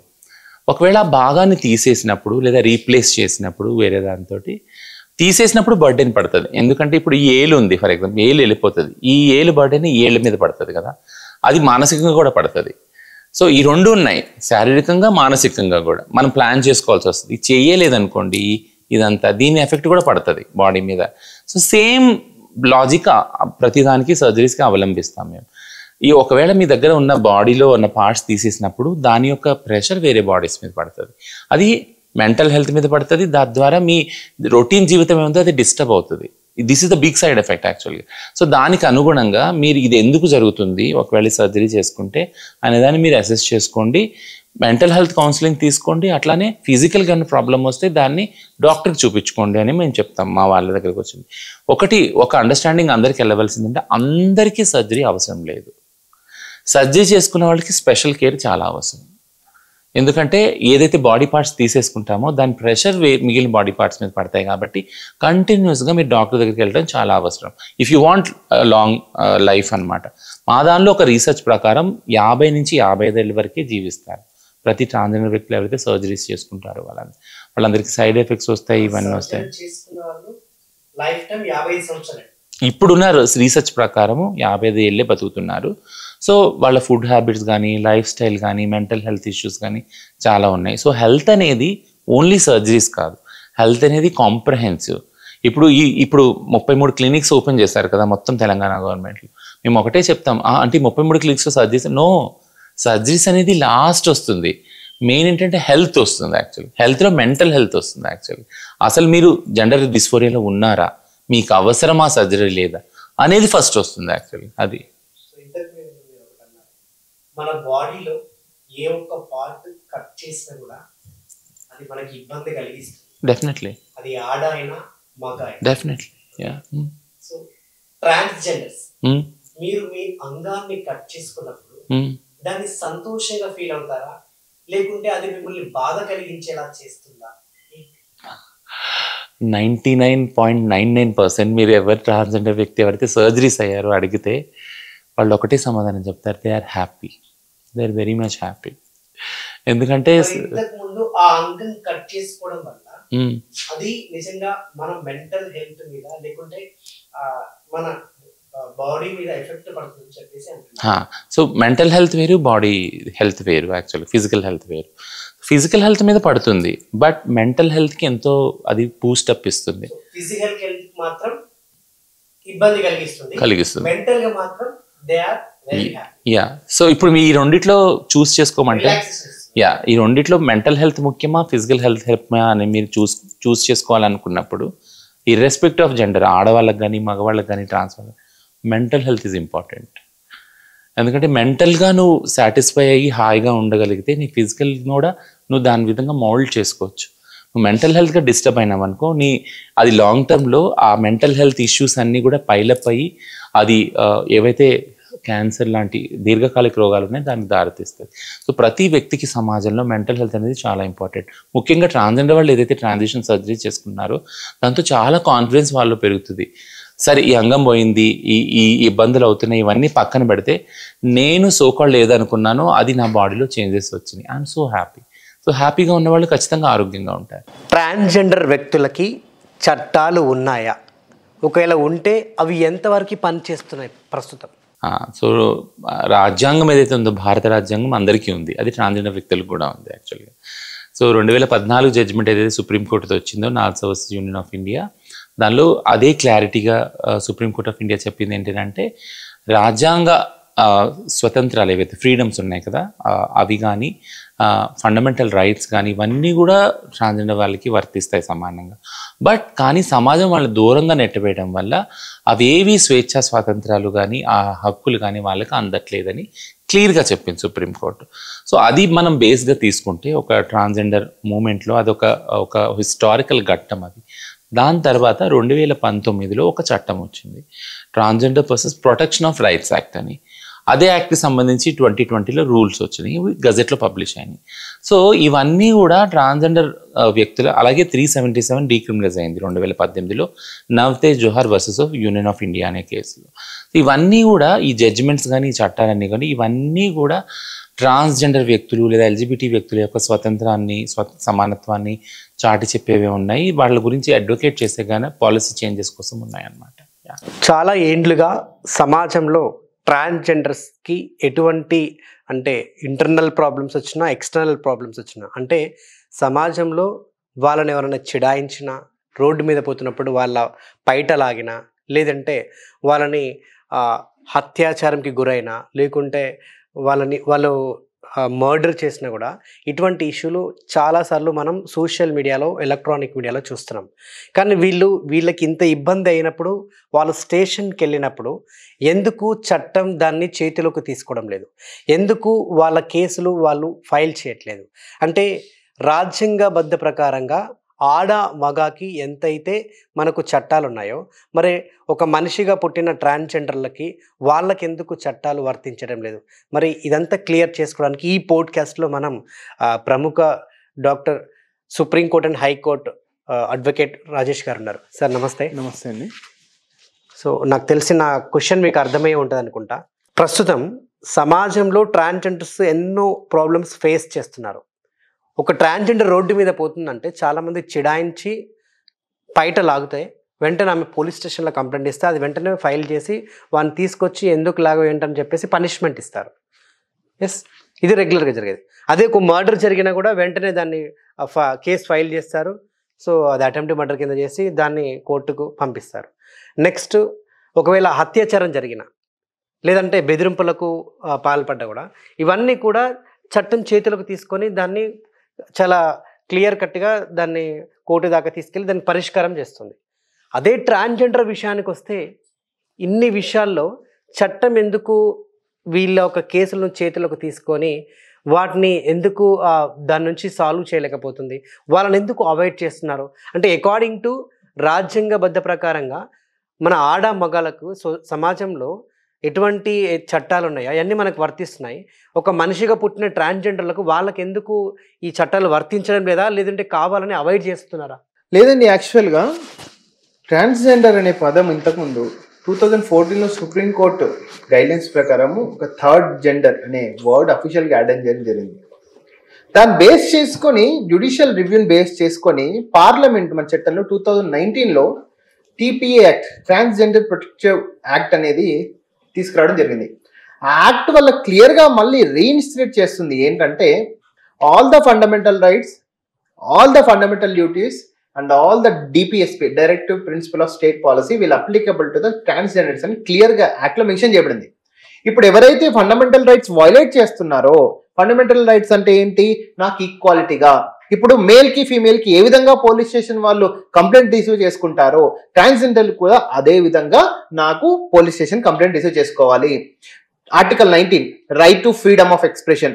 ఇప్పుడు మేల్ ఫీమేల్ ఏ విధంగా ఫ్రీడమ్ ఆఫ్ ఎక్స్ప్రెషన్ చేస్తున్నారో, ఏ విధంగా ఎంప్లాయ్మెంట్ చేసుకోవాలనుకుంటున్నారో ట్రాన్స్జెండర్స్ కూడా same expression, same employment, same opportunity కల్పించాలని ఫండమెంటల్ రైట్స్ చెప్తున్నాయి. And all the fundamental rights from article 14 to article 32 వరకు అన్ని కూడా ట్రాన్స్జెండర్స్ అప్లికబులే. ఏదైనా ఇక్కడ వైలేట్ అవుతే article 14, article 19, article 21, article 32, article 226 ప్రకారము any person either male, female or last transgender also can approach to the concern high court to seek the the writ of mandamus. దాని ప్రకారము నీ పోలీసు ఎఫ్ఐఆర్ రిజిస్ట్రేషన్ చేయట్లేదంటే హైకోర్టుకి వెళ్ళి direction తీసుకురావచ్చు, FIR చేయని మామూలుగా అక్కడ ట్రాన్స్జెండర్ అని you can mention officially. Second male or female, transgender clear గా జెండర్ మెన్షన్ చేసుకుంటూ నాకు ఇలా పోలీస్ వాళ్ళు కన్సర్న్ పోలీస్ వాళ్ళు, రాచకొండ పోలీస్ వాళ్ళు ఇట్లా నా మీద ఎఫ్ఐఆర్ కంప్లైంట్ ఇచ్చిన తీసుకోవట్లేదంటే there is a authority to register. మన హైకోర్టుకి వెళ్ళి ఆ ఎఫ్ఐఆర్ చేయండి అమ్మా, within 1 week, within 2 weeks అని డైరెక్షన్ తీసుకురావచ్చు ట్రాన్స్జెండర్స్. మీరు ఇంకొకటి అన్నారు, అన్ని విషయాలు ఎప్పుడైతే ఈ TPA యాక్ట్ 2019 వచ్చిందో అన్ని కూడా ఫండమెంటల్ రైట్స్ అన్ని అందరితో మేల్ ఫీమేల్ అన్నిటికీ ఏవైతే రాజ్యాంగంలో as a citizen of India ఏదైతే rights, right to employment, right to education, right to residence, right to health care, ఇవన్నీ కూడా ఈ నాలుగిట్లో ఏది తేడా వచ్చినా you can approach the concern court and you can get a direction from that concern court. And to revenue authorities, నీకు భూమి లేకున్నా, ఇల్లు లేకున్నా, డబుల్ బెడ్రూమ్లలో నీకు తిరస్కరించడానికి వీల్లేదు, దళిత బంధువులు తిరస్కరించడానికి వీల్లేదు, కళ్యాణ లక్ష్మిలో ఇప్పుడు ట్రాన్స్జెండర్స్ పెళ్లి చేసుకున్న కళ్యాణ లక్ష్మిలో తిరస్కరించడానికి వీల్లేదు, ఎఫ్ఐఆర్ కంప్లైంట్ లో తిరస్కరించడానికి వీల్లేదు. కొన్ని చాలా చోట్లలో హాస్పిటల్స్ లోకి వెళ్తే ఊర్లలో ట్రాన్స్జెండర్ అయితే హాస్పిటల్ హెల్త్ కేర్ కూడా ఇవ్వరు, ప్రైవేట్ కేర్స్ లో. సో దాంట్లో కూడా మీ హెల్త్ కేర్ కూడా తిరస్కరించడానికి వీల్లేదు. ట్రాన్స్జెండర్స్ చదువుకోవడానికి వెళ్తే అరౌండ్ 17-18 ఏజ్ లో ఇంటర్మీడియట్ ఎడ్యుకేషన్ కి ప్రైవేట్ కాలేజ్కి వెళ్తే గవర్నమెంట్ అయితే ఇస్తుంది, ప్రైవేట్ ఇవ్వదు. అట్లాంటప్పుడు కూడా నువ్వు you can approach to the concern court of the high court or concern district court and you can get a direction from that concern court to the respective authorities. గత 4 ఏండ్ల క్రిందట ఒక బోనం జోగిని అని ఒక మర్డర్ అయి చనిపోయింది సార్. ఈ మధ్య కాలంలో చాలా మంది ఒక మగాళ్ళ వల్ల ప్రేమ పేరుతో వాళ్ళని మోసం చేస్తే సూసైడల్ అటెంప్ట్స్, ఉరేసుకొని చనిపోయిన వాళ్ళు చాలా మందే ఉన్నారు. మొన్నటికి మొన్న తిరుపతిలో ఒక చాలా అందరికీ ఆమె పేరు చాలా ఫెమిలియర్, అటువంటి పేరుగాంచినటువంటి ఒక ట్రాన్స్జెండర్ కూడా చాలా క్లియర్ కట్గా ప్లాన్ చేసుకొని ఆమె వస్తున్న క్రమంలో వెహికల్ ఆపి మరీ ఆమెను దారుణంగా ఒక 10 మంది కలిసి చంపేశారు. ఎక్కడ ఉంది సార్ ట్రాన్స్జెండర్లకు న్యాయం? ఎక్కడ వాళ్ళకు న్యాయం జరుగుతుంది? అంటే ట్రాన్స్జెండర్లకు చట్టాలు పనిచేయడం లేదు అంటే ఈ రకంగా ట్రాన్స్జెండర్లకు చట్టాలు లేవు అనుకుంటున్నాను. అయితే ఇప్పుడు నేను ఏమంటున్నానంటే ట్రాన్స్జెండర్ రైట్స్ని ప్రొటెక్ట్ చేసే చట్టం ఉంది, కానీ ఇంకొక చట్టం రావాల్సి ఉంది. ఇప్పుడు doctors protection act, doctors protection ఉంది, యాక్చువల్గా యాక్ట్ ఉంది, అడ్వకేట్లు కూడా ఫైట్ చేస్తున్నారు, అడ్వకేట్స్ యాక్ట్. ఇప్పుడు ఇదే విధంగా ట్రాన్స్జెండర్స్ ప్రొటెక్టివ్ యాక్ట్, రైట్స్ అనేది ఓకే, రైట్స్ అనేది మాకు ఆల్రెడీ చట్టం ఇచ్చింది, ట్రాన్స్జెండర్స్ కి ప్రొటెక్షన్ ఉండాలి అనే యాక్ట్ కోసం ఇంకా అందరూ transgenders irrespective of the any LGBT community plus Q+, దాదాపు చాలా కమ్యూనిటీస్ ఉన్నాయి, వాళ్ళందరూ ఇర్రెస్పెక్టివ్ లో అందరూ కూడా యూనిటైగా ఉండి టోటల్ ఇండియా వైజ్ గా అండ్ స్టేట్ వైజ్ గా కూడా ఫైట్ చేసి ట్రాన్స్జెండర్ ప్రొటెక్టివ్ యాక్ట్ కోసం కూడా ఫైట్ చేయాలి. యాక్చువల్గా దెన్ ఓన్లీ మన ఇతర దేశాల్లో third gender irrespective of the gender ఏ విధంగా రెస్పెక్ట్ ఉంటుందో, ఆపర్చునిటీస్ ఉంటాయో, ఇండియాలో కూడా మన తెలంగాణ ఆంధ్రప్రదేశ్లో కూడా ఈక్వల్గా ఆపర్చునిటీస్ ఉంటాయని మీ మీడియా ముఖంగా తెలియజేస్తున్నారు. Okay, thank you sir. Transgender చనిపోతే మీ దాన సంస్కరణలు ఎవరు చేస్తారు ఏంటి?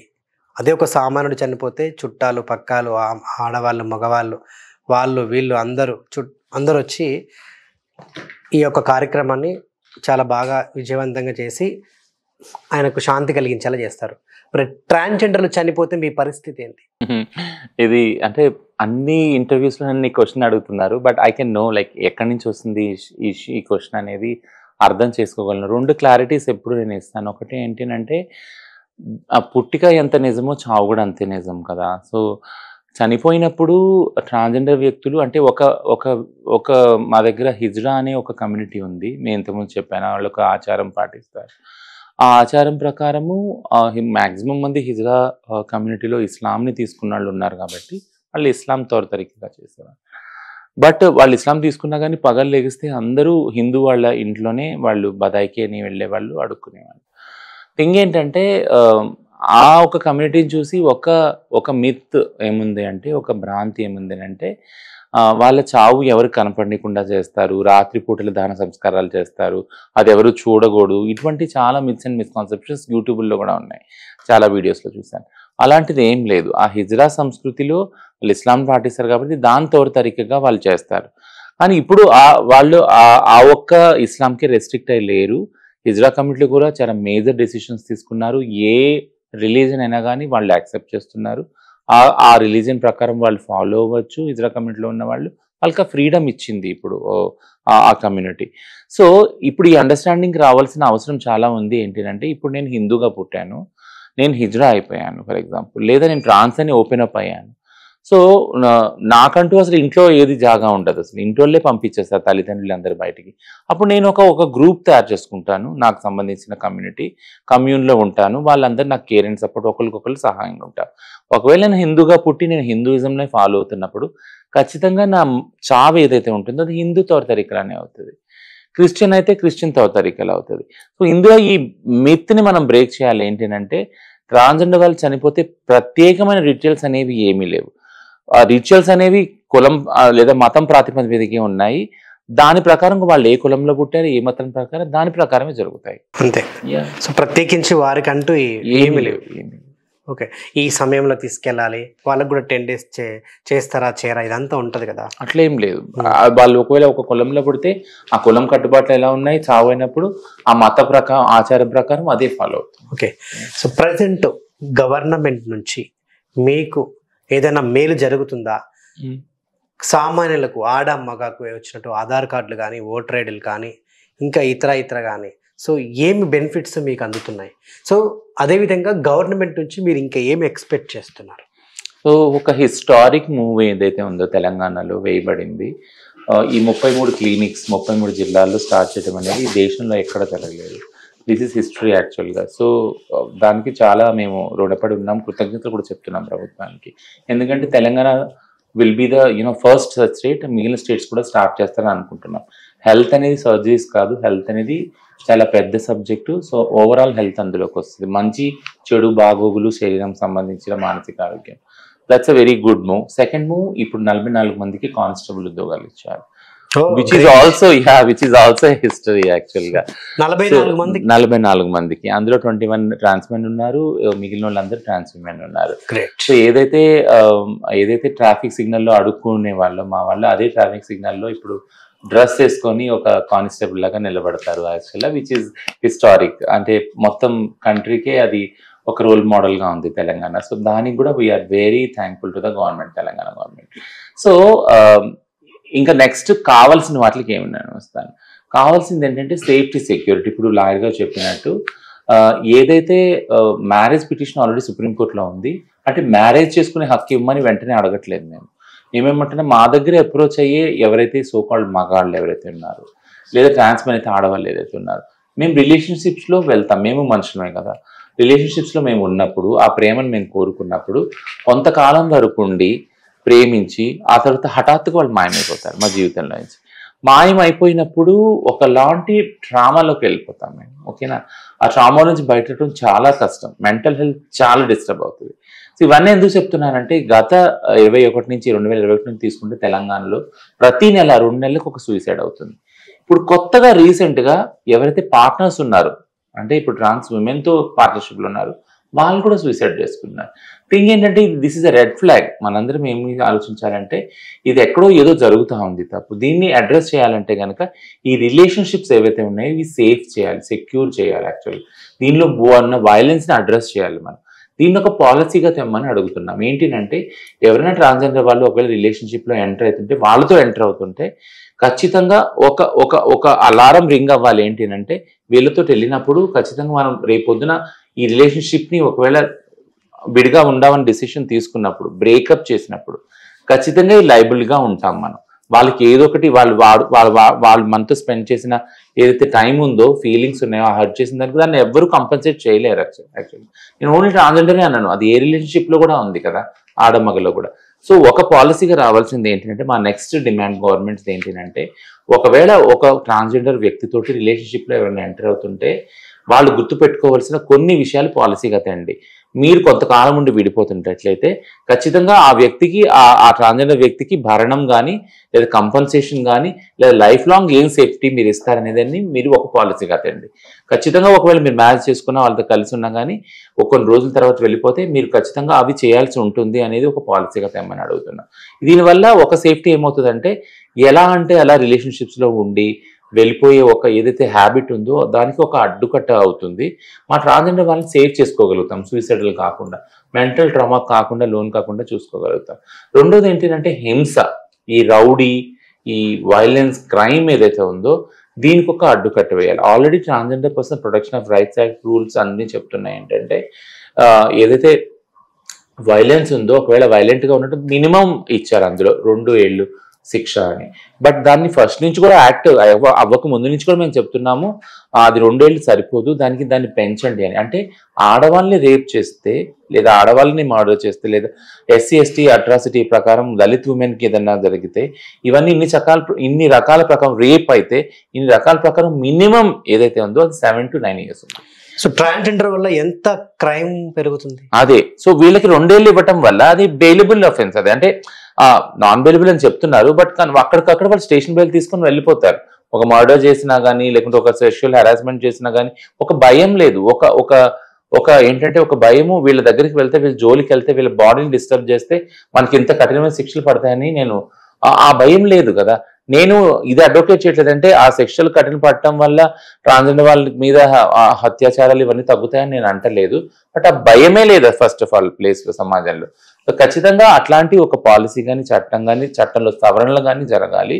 ఎందుకంటే అది జరగనంత కాలం యథేచ్ఛగా ఇలా చంపే వాళ్ళు ఏదైతే హత్య రాజకీయాలు ఉన్నాయి ఇవన్నీ కూడా, అది ఎవరైనా చంపవచ్చు, బయట వాళ్ళు చంపవచ్చు, విత్ ఇన్ కమ్యూనిటీ కూడా చంపుకోవచ్చు. బట్ వాళ్ళకి ఆ అలారం రింగ్ అవ్వదు. ఏంటంటే ఇది చట్ట ప్రకారం నేరము, ఇది పెద్ద నేరము, దీనికి ఎంత శిక్ష ఉంది అనేది ఒక భయం అనేది ఉండదు. అది okay, thank you so much Rachana గారు. సో ఈ యొక్క పోడ్కాస్ట్ ఇంటర్వ్యూ ప్రతి ఒక్క ట్రాన్స్జెండర్కి ఆదర్శంగా ఉండాలని మనస్ఫూర్తిగా కోరుకుంటూ వైండ్ అప్ చేస్తున్నాను. Thank you.